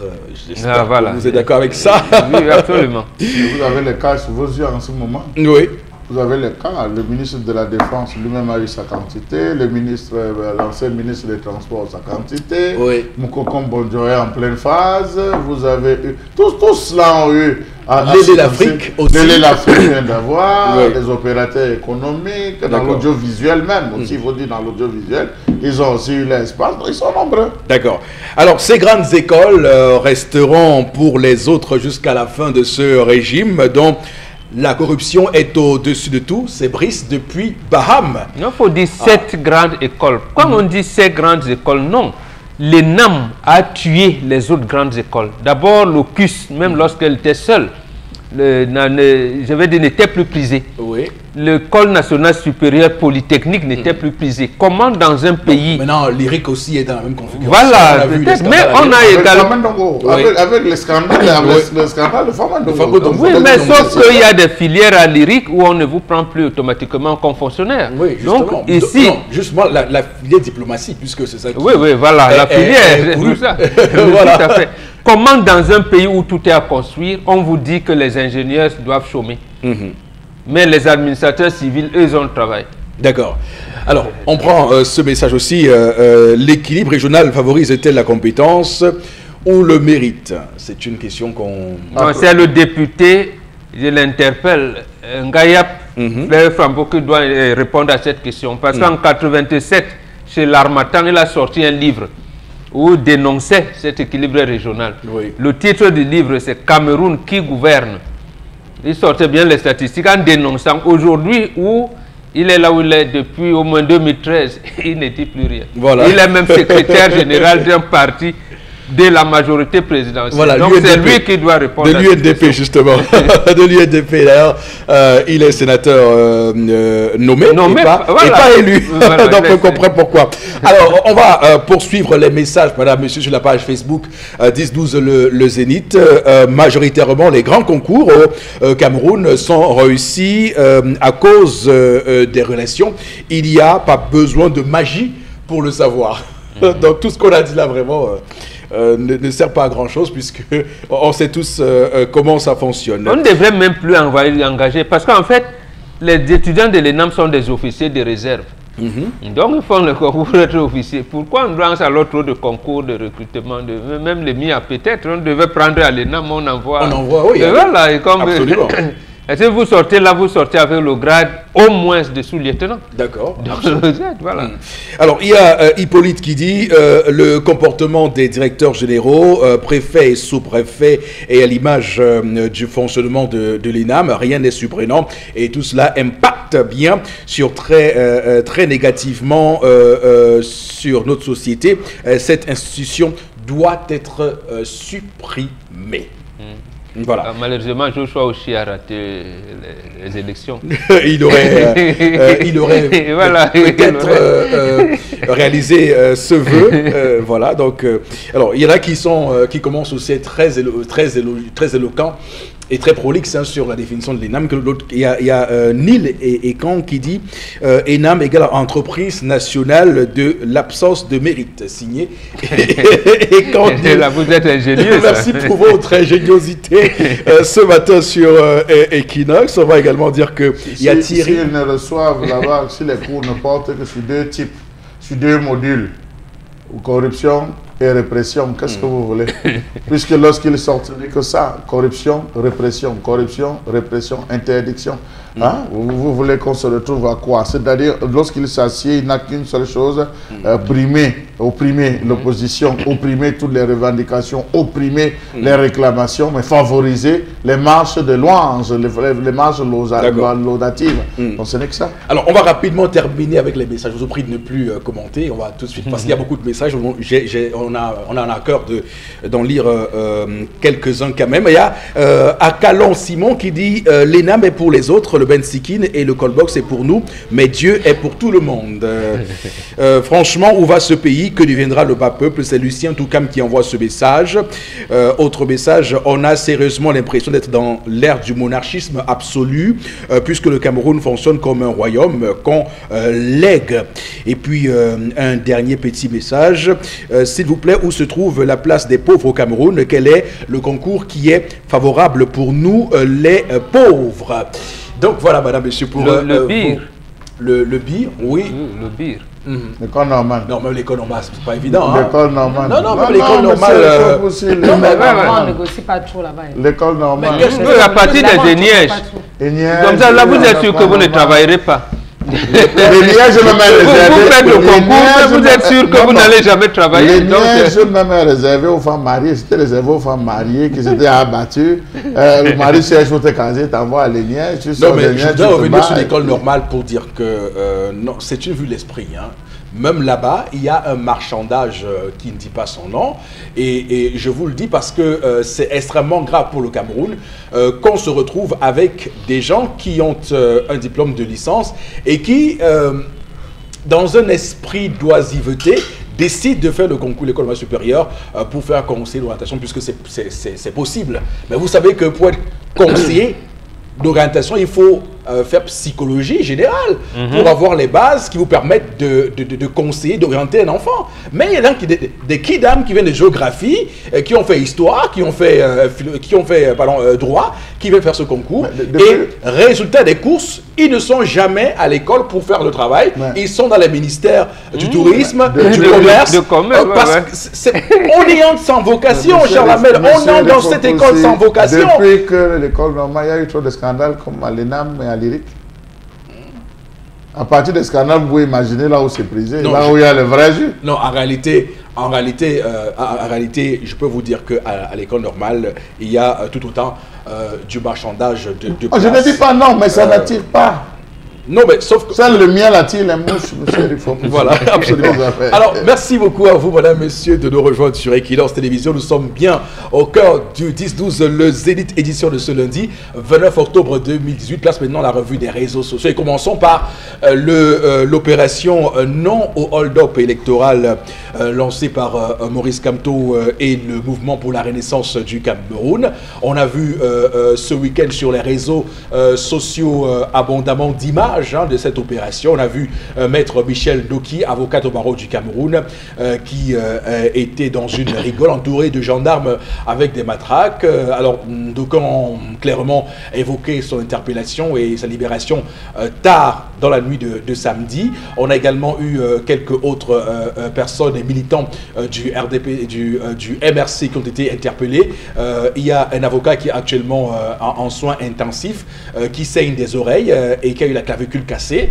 On parle également dans cette opération non au hold-up électoral de cette manifestation hier à Yaoundé devant la cathédrale Notre-Dame des Victoires de Yaoundé, où on a vu des militants à l'est, bon je ne sais pas si c'est l'esplanade, devant cette cathédrale montrer des pancartes où était inscrit non au hold-up électoral. Donc on comprend que le MRC est donc engagé dans un contexte où le gouvernement gonfle les muscles, puisqu'il y a cette conférence de presse en fin de semaine dernière du ministre de l'AT, Paul Atangandji, qui a clairement haussé le ton et dit que le gouvernement ne va pas tolérer ceux qui vont fauter, ceux qui vont être des troubleurs et des fauteurs de troubles, et que les lois du Cameroun sont assez claires pour coffrer ces personnes-là. Alors je paraphrase un tout petit peu. Donc il y a cette loi antiterroriste de 2014, mais également le code pénal dont les dispositions sont assez claires sur les faits de corruption ou encore d'incitation à l'insurrection ou d'atteinte à la sûreté de l'État. Donc on voit bien que le contexte est très compliqué, mais également le secrétaire général adjoint du RDPC, Grégoire Ohona, qui a sorti, souvenez-vous, ce brûlot sur sa page Twitter et Facebook où il parlait de projet satanique, ce hold-up, ce non-hold-up électoral, et qui est revenu quelques jours plus tard pour s'en excuser, puisque la première publication il avait reçu beaucoup d'injures et beaucoup d'informations de la part des Camerounais. Il est revenu dire que voilà, c'est pas exactement ce qu'il voulait dire et que ce qu'il souhaitait faire ressortir, c'est que le Cameroun puisse tourner la page de cette élection présidentielle pour finalement faire place au débat d'idées et à la non-violence. Donc voilà un tout petit peu ce que beaucoup appellent les tensions post-électorales au Cameroun. Boro Bengan, comment vous avez vécu les événements de ce week-end avec cette opération? J'ai peur parce que la sortie du ministre Grégoire Ohona, bien qu'il ait reprécisé sa position, risque d'aller avec, vous avez dit tout à l'heure, la loi 2014 qui réprime le terrorisme. Oui. Donc j'ai peur qu'on en arrive là. Moi, je souhaite peut-être, même si cette loi est liberticide, qu'on s'en tienne aux dispositions de la loi 90/055 du 19 décembre 1990 portant régime et réunion des manifestations publiques. Parce que assimiler quelqu'un qui revendique une victoire électorale à un coup d'État, j'allais dire, oui, porter atteinte à la sécurité de l'État parce que un groupe de citoyens a marché à Douala, à Bonabéry, ça me semble revenir à l'ordonnance de 1962. Absolument. Ou parce que vous avez refusé la bière à votre frère au quartier, il dit que vous êtes en train de faire une réunion pour renverser le président de la République. Donc, il faudrait, et c'est pour ça que j'ai peur. Oui. J'ai peur parce que nous sommes là en face d'un régime oppressif, un régime qui apporte la tyrannie. Donc, c'est pas bon, c'est pas réluisant. Parce que dire d'abord des propos du ministre Grégoire Ohona, qui est par ailleurs secrétaire général adjoint du comité central du RDPC, utiliser ces termes. Projet satanique. Voilà, j'ai envie de lui retourner la question. Comme posait Oumnobe à l'époque, quand il dit, avec lui Paul Ojoula, il lui dit danger Ojoula, qui donc représente les mécontents. Nous sommes sensiblement dans la même situation aujourd'hui, où lui, il est un acteur. Il ne veut pas qu'un acteur, un autre acteur, alors qu'ils sont opposants, tienne un discours autre que le sien. Il traite l'autre de satanique. Non, ça devient, c'est quand même un peu gros. Mais quand il demande de revenir au débat d'idées, oui, j'ai bien envie de lui dire, mais monsieur le ministre, vous êtes bien à la tête d'un département ministériel qui s'appelle ministère du Travail et de la Sécurité sociale. Oui. Et pourquoi vous parlez de prévoyance sociale encore aujourd'hui? Si vous êtes encore, on vous a instruit de nous amener à la sécurité sociale et vous venez faire les réformes de la prévoyance sociale alors que le greffe de votre syndicat refuse de délivrer comment on appelle ça, l'attestation au syndicat, un agrément au syndicat des médecins. Bon, qui donc, où se trouve le satanisme à ce moment-là? Est-ce que dans ceux qui disent que nous avons gagné, ou à vous qui dites personne dans ce pays ne doit s'épanouir? C'est un peu ça que moi je vois la situation. L'autre chose, hein, le ministre de la Communication, porte-parole du gouvernement, il dit que Maître Ndoki a été sauvé par les forces de l'ordre parce qu'elle pouvait elle pouvait se noyer. Donc il faut plutôt apprécier l'action des forces de maintien de l'ordre qui ont empêché la noyade. Qui lui ont porté secours. Voilà, qui ont porté secours à Maître Ndoki. Alors, mais ça frise clairement les arguments.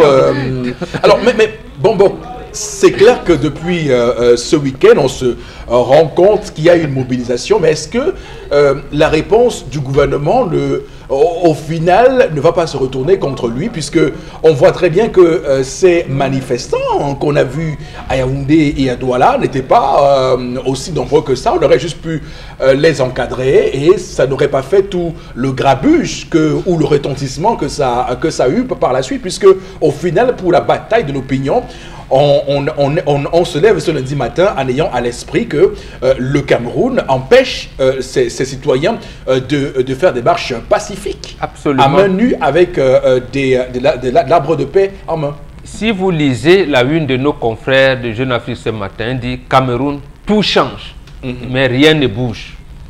En réalité, qu'est-ce que nos confrères veulent dire par là? Dit que mais tout est changé, mais les gens sont tétanisés. Donc nous sommes tétanisés parce que nous sommes opprimés. Mais tout a changé. C'est-à-dire que même ceux qui ont pris cette victoire à la Pyrrhus, ils savent bien qu'ils ne méritent pas cette victoire. Donc voilà. C'est pour ça qu'on procède par la terreur. Mais est-ce qu'on aura toujours plus de force pour terroriser le peuple qui pourtant est la référence? Parce que tout le monde dit le peuple. Donc c'est le peuple qui est la référence. Pourquoi ne pas laisser ce peuple donc qui commence par les clameurs sociales à dénoncer un certain nombre de choses? Parce que même cette loi, quand on vous parle de chef de district, les districts n'existent plus. Absolument. Donc en fait, ça, seulement, cette loi ne devrait plus exister. Donc tout à fait. On va mater le peuple jusqu'à quand? Jusqu'au jour où le peuple va dire maintenant ça va. Et là, on ne sait pas où ça ira. Et d'ailleurs, j'ajoute que ce que vous dites se traduit rapidement et est repris par les réseaux sociaux, on va le dire comme ça, sur une forme d'ironie, puisque certains écrivent, est-ce que lorsqu'on a gagné 71,28%, on a besoin de militariser les rues de son pays, alors qu'on semble avoir le soutien de l'extrême, de la grande majorité de son peuple. Donc, à la limite, ceux qui revendiquent la victoire, on les aurait laissés en disant bon, voilà, ils vont même marcher, ils vont même mobiliser qui vont, quand on les laisse marcher là. Comme disait même à son âme aujourd'hui, Peter Botta, il dit, vous marchez même, courez seulement. Donc il disait, bon, vous revendiquez la victoire, courez même si vous voulez.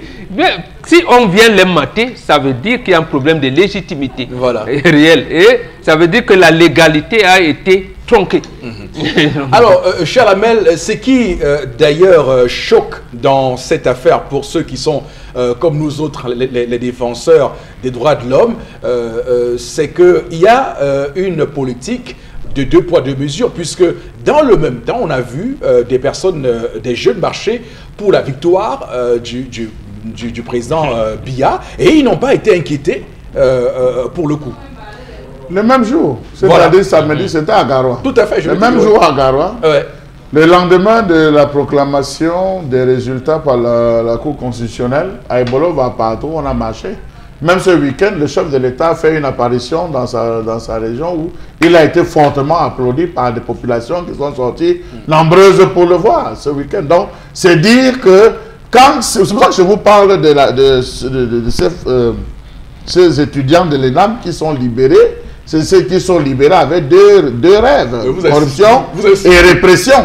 Mais puisque ce n'est que ça à quoi nous sommes en train d'assister, il faut montrer que tu as le pouvoir. Monsieur Eric, il faut pousser. Lorsque moi je vais citer quelqu'un aujourd'hui que j'estime qu'il devrait se taire, Hervé Emmanuel Combes, il devrait se taire parce que ce qu'il passe le temps à dire, parfois il a l'impression que c'est censé attirer l'attention, mais au fond, cela ne l'honore pas. Se retrouver à décrier, je l'ai écouté, décrier, fustiger Maître Ndoki, aller à Mondo Vision, même jusqu'à décrire sa maison, décrire là où elle habite, en disant qu'elle habite à tel endroit, je ne vais pas le répéter, elle habite à tel endroit, voilà ce qui s'est passé, comment est-ce qu'elle peut laisser son domicile pour aller. Mais j'estime quand même, monsieur Rifopoussi, qu'on est dans une république où il faudrait que les gens respectent un peu le droit à la vie privée.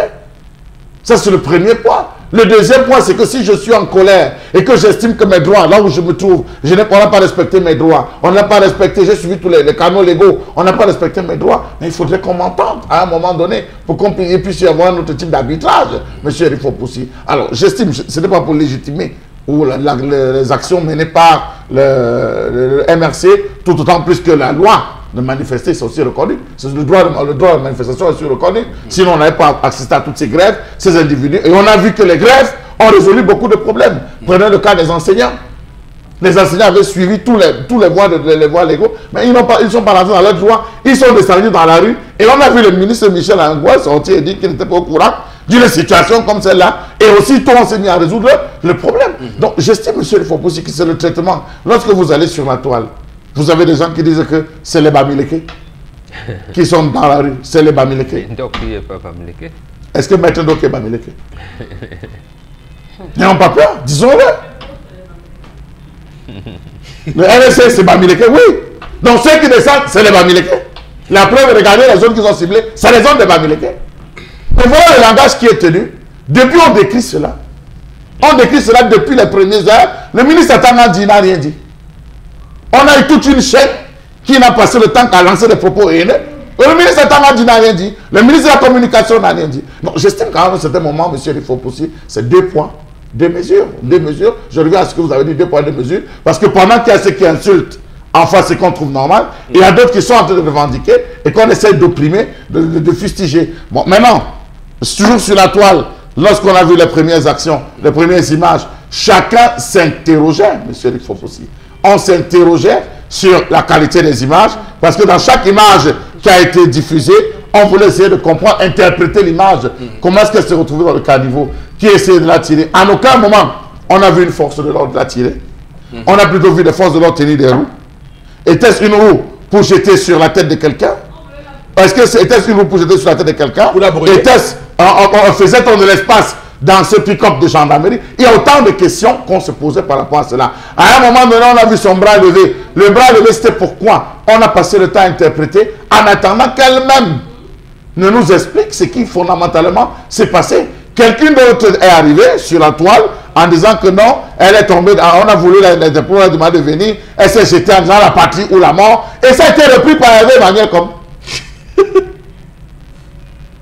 Ça a été repris par Hervé Emmanuel comme. Excusez-moi. Elle s'est jetée dans le truc, elle a plié le truc en croix, comme une récitation à l'école primaire. Hervé Emmanuel comme, on va dire qu'il est sorti bas. Ouais, c'est pas bon. Alors, mais c'est vrai que depuis samedi, ceux qui avancent cette théorie, cette hypothèse-là, n'ont toujours pas fourni de vidéos. Ils confirment ça. Et il va jusqu'à dire que non, je vais vous soumettre bientôt à des sujets de téléchargement. Et il répète, ça veut dire qu'il a bûché ça.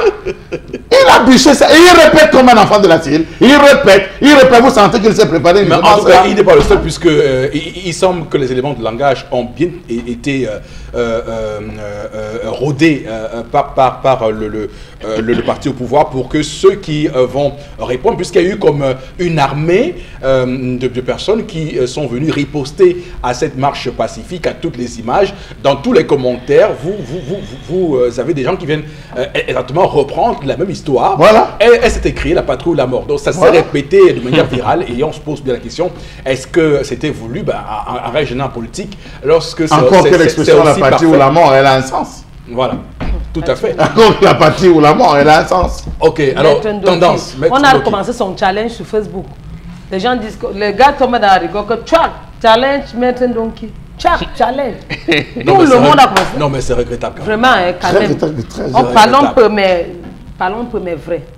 La brutalité ne nous amène nulle part. Oui, les gens peuvent faire leur marche, mais vous, les hommes en tenue, il ne faut plus les brutaliser.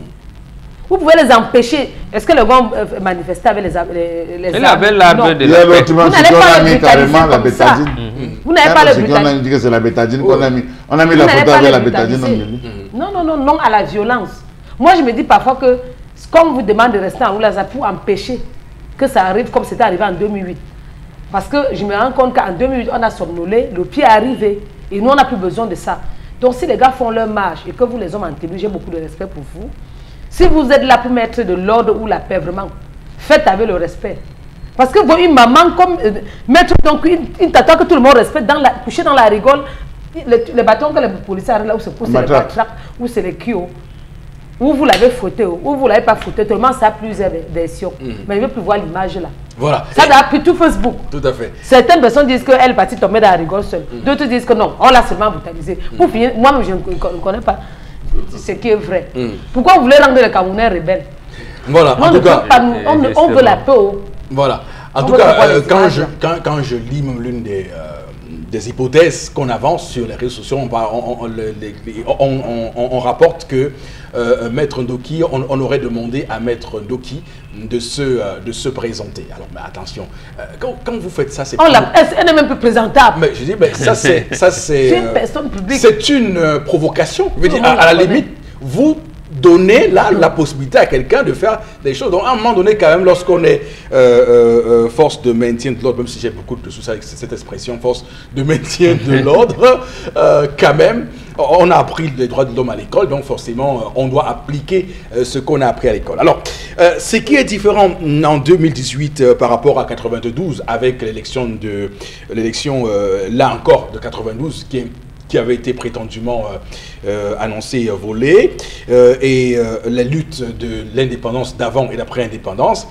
Cette année, il y a les réseaux sociaux, il y a également la diaspora. Alors, qu'est-ce que fait la diaspora? Il y a une liste d'artistes qu'on a blacklistés dans la diaspora camerounaise, les artistes qui ont accepté d'aller chanter pour le candidat Paul Biya à la veille du scrutin au Palais des Sports. Et donc, déjà, 2 dates annulées, Coco Ajanté et Catino, sont donc, leurs concerts en Europe sont annulés. Il y a d'autres artistes qui sont qu'on a dans la liste. Il y a Caresse Photo, il y a Grâce Deka également. Il y a une kyrielle d'artistes. Alors, ce qui se passe, c'est que la diaspora estime que ces gens-là viennent s'enrichir en Europe avec leurs souffrances, leurs économies, et estiment même que le plus souvent, lorsqu'ils viennent en Europe, ils viennent en visa touriste et font des spectacles alors qu'ils ne sont pas habilités. Lorsqu'on a un visa touriste, on n'est pas habilité à faire des spectacles. Donc, du coup, ils ont lancé une opération systématique de faire annuler par toutes les mairies où ils ont des concerts,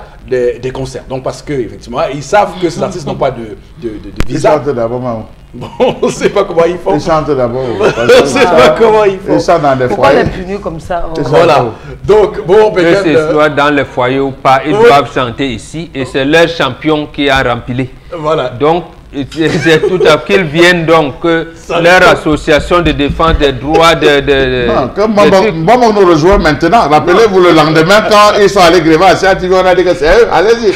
Maman a dit que non, merci de nous rejoindre. J'ai dit qu'ils ont le droit de manifester là. Ouais. Et parce que là au moins il y a l'argent frais. C'est ce que j'ai dit. Je ne change pas. Désormais, ils iront chanter au porte des palais. Je veux dire qu'ils vont chanter dans les salles de spectacle qu'il y a au Cameroun. Oui. Bon, je sais. Absolument. Je ne sais pas combien il en existe. Ou bien combien les Camerounais sont prêts à payer un ticket pour les voir chanter dans ce pays, ou bien si le pouvoir qui a été réélu va les soutenir. Ils ont le palais de congrès, ils ont le palais de sport à Yaoundé.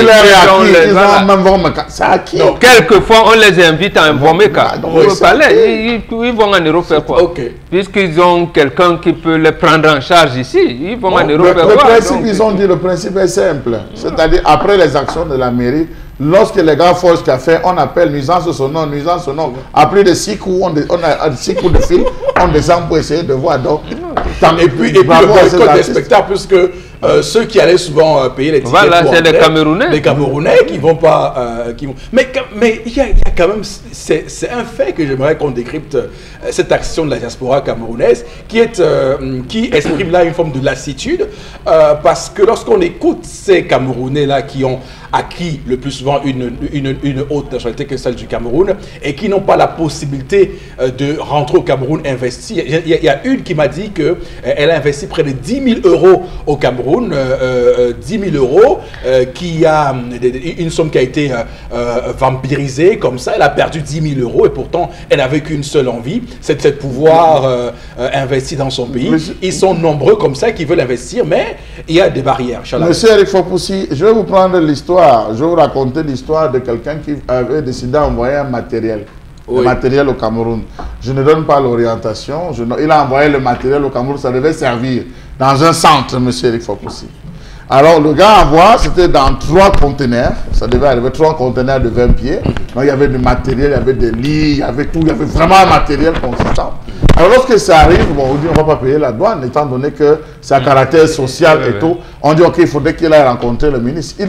Il l'organise donc ici avec ses représentants, oui, ses relais sur place. Bon, ils vont rencontrer le ministre, ils discutent avec un ministre de cette République, encore en fonction. Oui. Le ministre dit non, mais c'est ce que nous on a besoin. Voilà des choses comme ça qu'il faut. Mais vraiment, il faudrait que tout soit clair. Il faudrait que monsieur Eric Fopoussi, tout soit mis en place. Oui. C'est-à-dire les moyens de transport, locomotion, pour aller donner, pour aller accompagner cela. Vraiment, nous sommes disposés. Le courrier, c'est rien. On demande, c'est rien. Il y a les préfabriqués dans les machines. On sort, on signe, c'est terminé. Ils s'en vont avec la fierté, ils reviennent avec le carburant. Comme on dit, le carburant, n'est-ce pas, pour pouvoir aider à ce que tout cela se passe dans les bonnes conditions, les communications, communiquer radio et tout. Après, on dit que maintenant, une partie, celle va être remise, l'autre partie va être transportée pour être remise dans un autre village, parce que ce n'est pas seulement à cet endroit, on va délocaliser. Ils disent, il n'y a pas de problème. Sauf qu'on dit qu'on remet d'abord ça dans ce village avant de rentrer, déposer.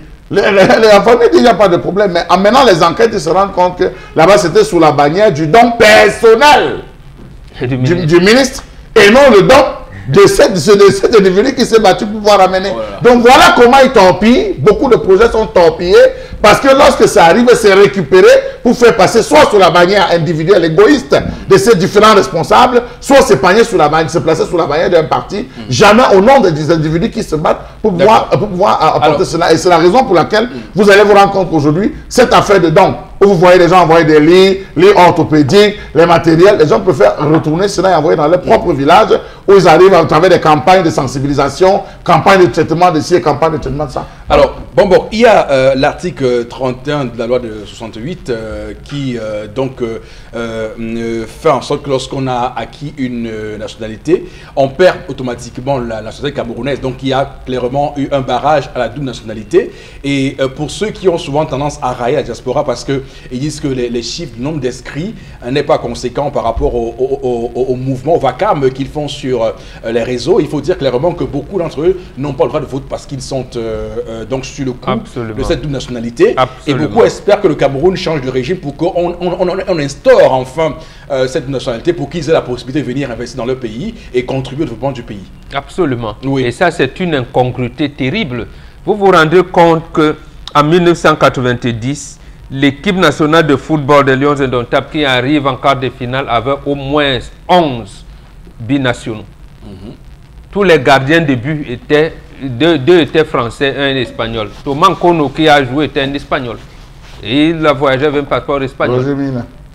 Donc, Bel Joseph Antoine Boya avait un passeport français. Songo Jacques remplaçant un passeport français. Les frères Biyik étaient français. Makanaki était un français. Roger Mila, le vieux lion qui nous a fait des trucs, c'était un français.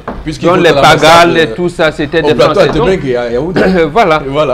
Donc à ce moment-là, en 90, mais on a dit les lions, alors que c'est des étrangers. Et ton fils est devenu espagnol, il avait un passeport espagnol. Voilà, il va avoir un passeport espagnol. Qu'est-ce qu'il fait ici? Donc quand on est encore à ce niveau, où au Sénégal à côté, Youssouf Ndour, qui a double national, vient être ministre de la culture dans son pays, ou Kofi Nyam, qui a été ministre sous Mitterrand, et encore devenu ministre au Togo, on voit un certain nombre de choses. On se dit le Cameroun a pris l'option d'être en arrière. Moukoko prise au parallèle d'un plongeon dans le gouffre. Nous avons fait un plongeon dans le gouffre. Avec, voilà, celui qui est administrateur directeur général de la Société nationale des hydrocarbures, donc celui qui gère notre pétrole. Lui, il a un passeport français. Il part voter lorsqu'il y a les élections en France. Voilà. Mais c'est donc un Français qui garde notre pétrole. C'est des étrangers qui nous donnent des victoires, même la Coupe des Nations au Gabon dernièrement. Il ne faudrait donc pas qu'on dise que Oumtiti et tout ça. Voilà. Puisque nous-mêmes, ce sont les étrangers qui nous ont donné la Coupe d'Afrique des Nations au Gabon. Autant clairement, officialiser et passer cette loi à révision à l'Assemblée nationale pour que ces Camerounais-là, qui gardent encore... et le drame, c'est qu'on les appelle, le chef de l'État est allé lui-même en train de rencontrer. On les amène ici pour faire un forum. Un forum où... Quand ils posent le problème, mais nous ne pouvons pas le faire, on dit bon, allez d'abord. D'abord, vous revendiquez trop. On demande à toutes les représentations diplomatiques, il faudrait veiller que ceux qui ont les doubles nationalités ne soient pas inscrits. Et l'ECAM est champion à cela. On vous dit en France, c'est 500 inscrits. 500 inscrits, comment? Puisqu'il peut avoir des Camerounais qui vivent en France, sont plus d'1 million. En France seulement, plus d'1 million. D'accord.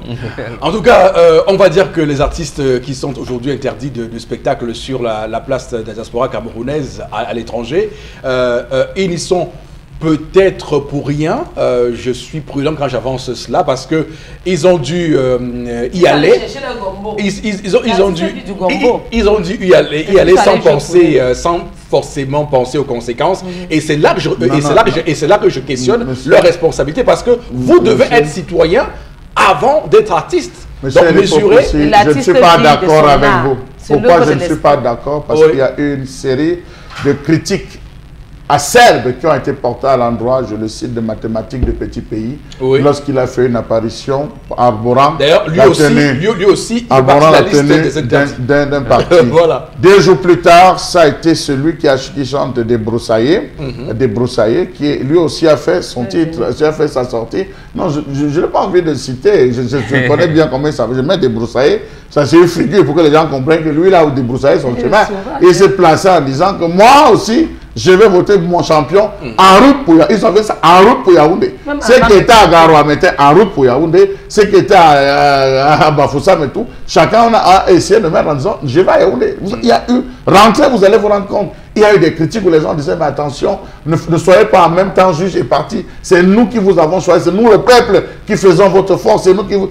Mais les gens ne qui faisons de vous des stars. De vous des stars. Des vedettes. Alors, c'est là où la première critique, lorsqu'ils sont arrivés à la chose, je crois que c'est Moustique le charismatique qui est le premier à sortir un truc en disant que je suis déjà en place avec les blogueurs. Ça fait même une grosse crise, ça a créé une crise parmi les blogueurs. Et c'est là où l'expression pain sardine est entrée avec les sardinards. Oui. Si vous regardez, c'est là où cette expression est entrée, l'expression des pains sardines. On a dit aux blogueurs que vous vous retrouvez, allez prendre le pain sardine. Il ne faut pas vous retrouver à faire la promotion de cela. Entre les blogueurs, il y a eu un show. Mais seulement, c'est très vite calmé.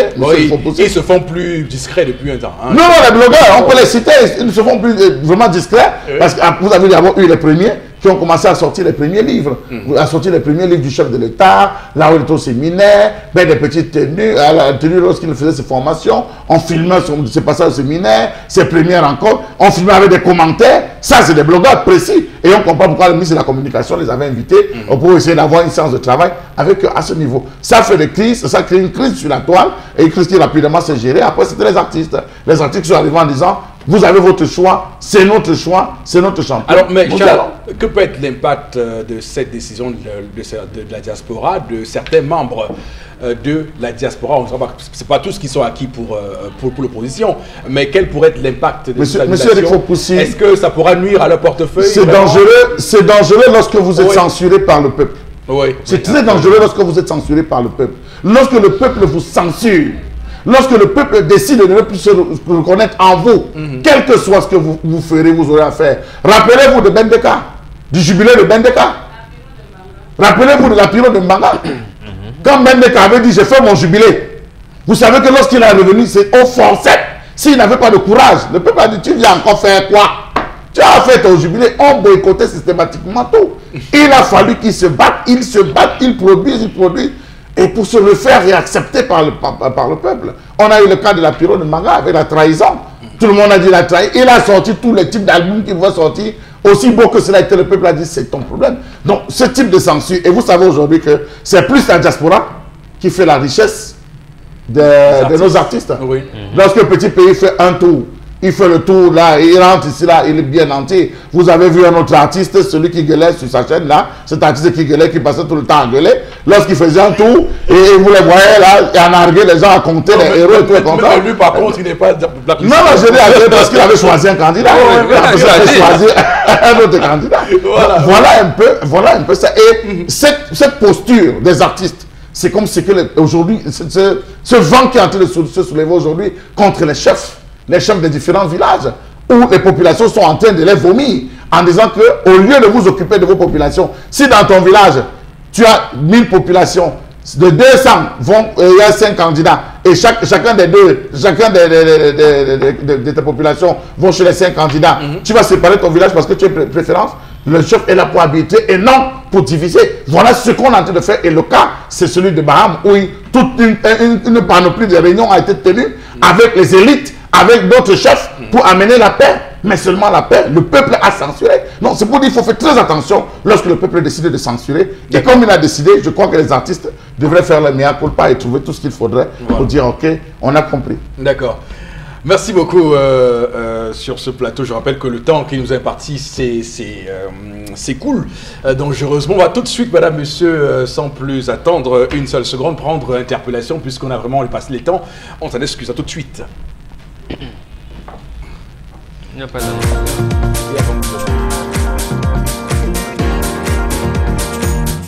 Dans notre développement, ce qu'il y a de certains travaux qui ne sont même pas achevés. Hein? Ce qui concerne là alors le gouvernement en question.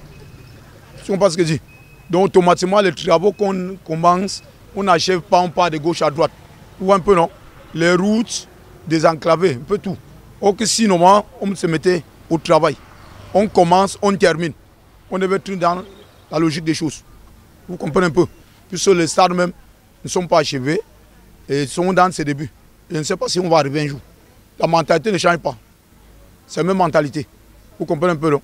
Et aussi nos hommes politiques m'énervent. Parce qu'ils passent tout le temps à faire comme il y aura changement, alors qu'il n'y a pas de changement. Vous comprenez? Donc chacun raconte de n'importe quoi. Et il raconte de ce qu'ils ne peuvent pas faire. Les choses irréalisables. Vous comprenez un peu? C'est ça qu'il quand il faut que les hommes eux-mêmes apprennent à changer. Parce que même les hommes politiques là, qui passent le temps à dire que l'eau et ceci, cela, ne savent pas ce qu'ils racontent.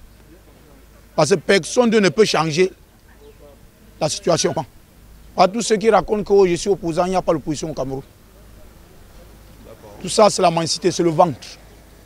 Pas tout ce que ces gens racontent. Je ne vois rien à tout ce qu'ils racontent là. Vous comprenez un peu? Donc l'homme camerounais lui-même est le résultat de ces problèmes. Donc nous-mêmes, nous allons changer notre propre pays.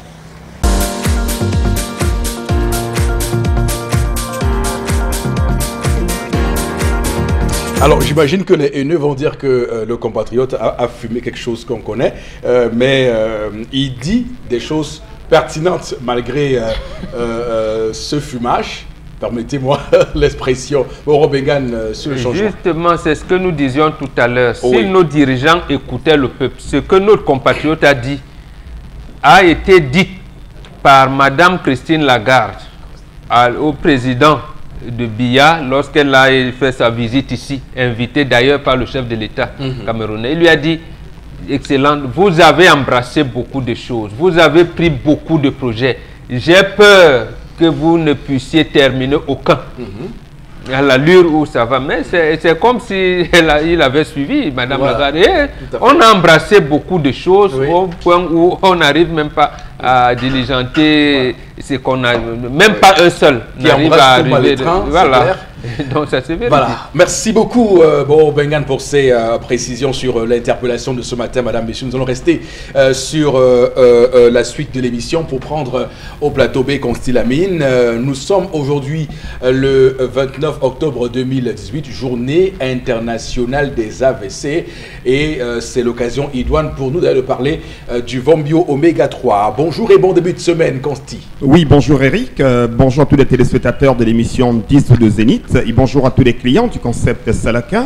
Comme tu l'as si bien dit, on nous semble bien, aujourd'hui 29 octobre 2018, journée internationale des AVC. C'est donc l'occasion plus que jamais d'attirer l'attention de tous ceux qui nous regardent en ce moment, d'attirer l'attention de tous ceux-là même qu'il est important aujourd'hui de prévenir les AVC en consommant régulièrement son Vombio Oméga 3. Vous le connaissez déjà, ce complément alimentaire d'origine américaine qui nous vient tout droit des laboratoires Celorex. C'est donc très important de consommer le Vombio Oméga 3, question de prévenir les AVC. Il faut également rappeler que la prévention des AVC passe également par une très bonne hygiène alimentaire, pratiquer de temps en temps le sport, éviter le stress, ça c'est très important parce qu'il faudrait éviter bien entendu le stress de temps en temps et vous serez bien sûr peut-être à l'abri des AVC. Également, ceux qui sont déjà victimes d'un AVC, alors retenez qu'en consommant régulièrement le Vombio Oméga 3, vous allez avoir un petit soulagement quand vous êtes déjà victime d'un AVC.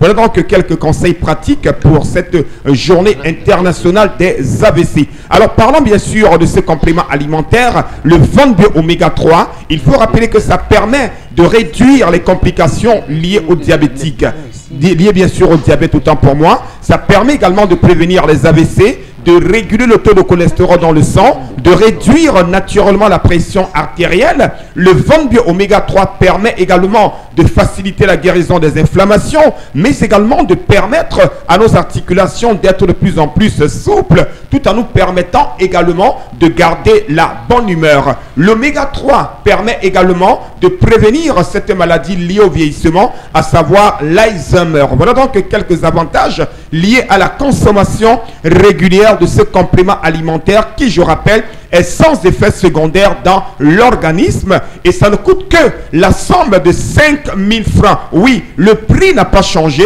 le prix ne changera jamais. Vous l'avez donc à 5 000 du côté bien sûr du magasin 1001 tapis et c'est une gélule par jour pendant le repas. C'est une boîte de 30 gélules. Voilà comment la gélule se présente, voilà comment la boîte se présente et à l'intérieur de cette boîte, vous avez 30 gélules qui ne coûtent que la somme de 5 000 francs seulement. Et ce complément alimentaire est disponible uniquement au magasin 1001 tapis. Nous sommes en plein cœur d'Aqua, en face du Palais d'Ika. Et comment reconnaître le magasin 1001 tapis? À travers les tapis exposés à l'extérieur du magasin. Et à l'intérieur du magasin, vous avez bel et bien votre espace qui vous permettra d'acheter votre complément alimentaire, notamment le Von Bio Oméga 3, au prix de 5 000 francs seulement.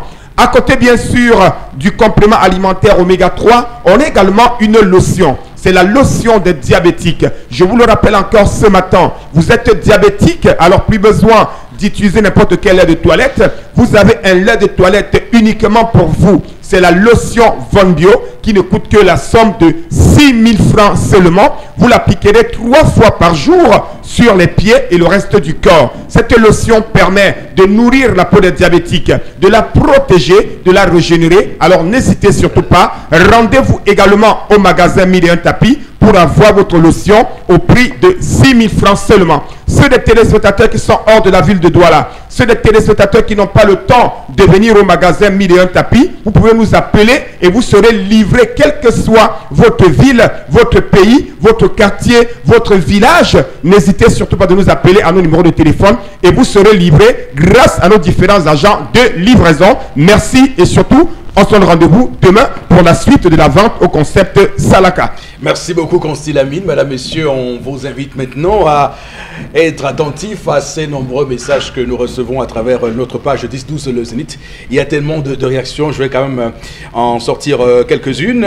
Ceux qui n'ont rien à se reprocher ne devraient s'inquiéter de rien, normalement. Alors, ne méprisons pas l'opinion publique, c'est pas bon. J'imagine c'est en réaction à l'opération non au hold-up électoral et à la militarisation de nos rues.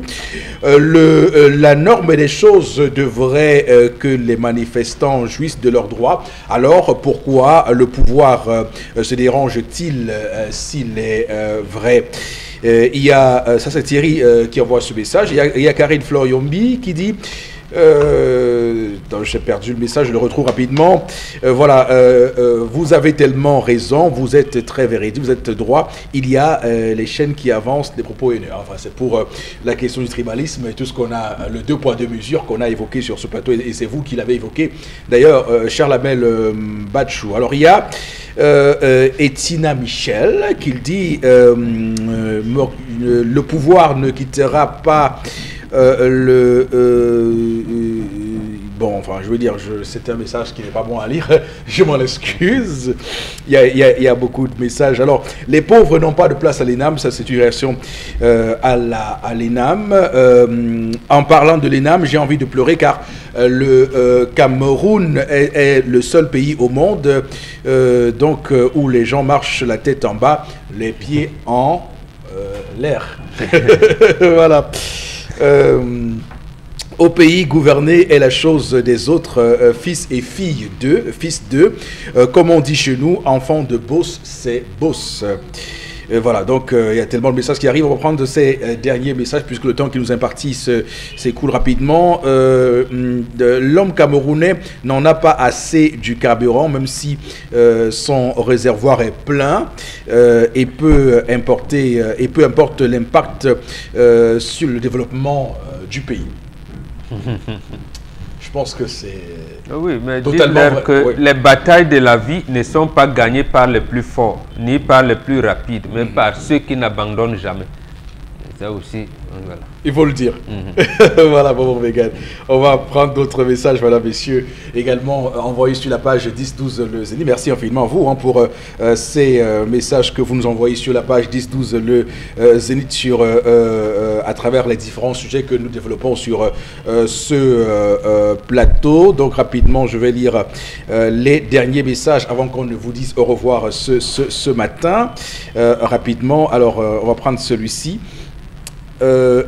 Concernant l'ENAM, je peux dire que l'admission là-bas est fonction du statut social des uns et des autres, mais le problème est que même d'autres écoles apparemment réservées aux pauvres ne nous reçoivent plus facilement.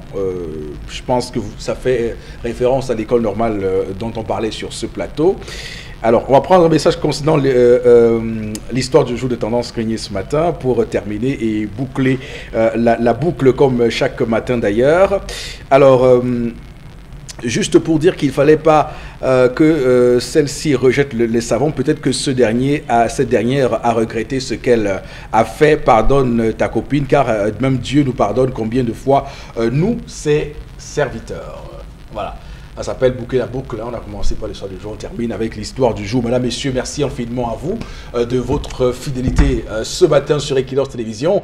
Nous vous invitons à rester confortablement sur notre antenne au courant de la journée puisque nos programmes se poursuivent et s'enchaînent. On se retrouve demain 10h. Que Dieu bénisse le Cameroun.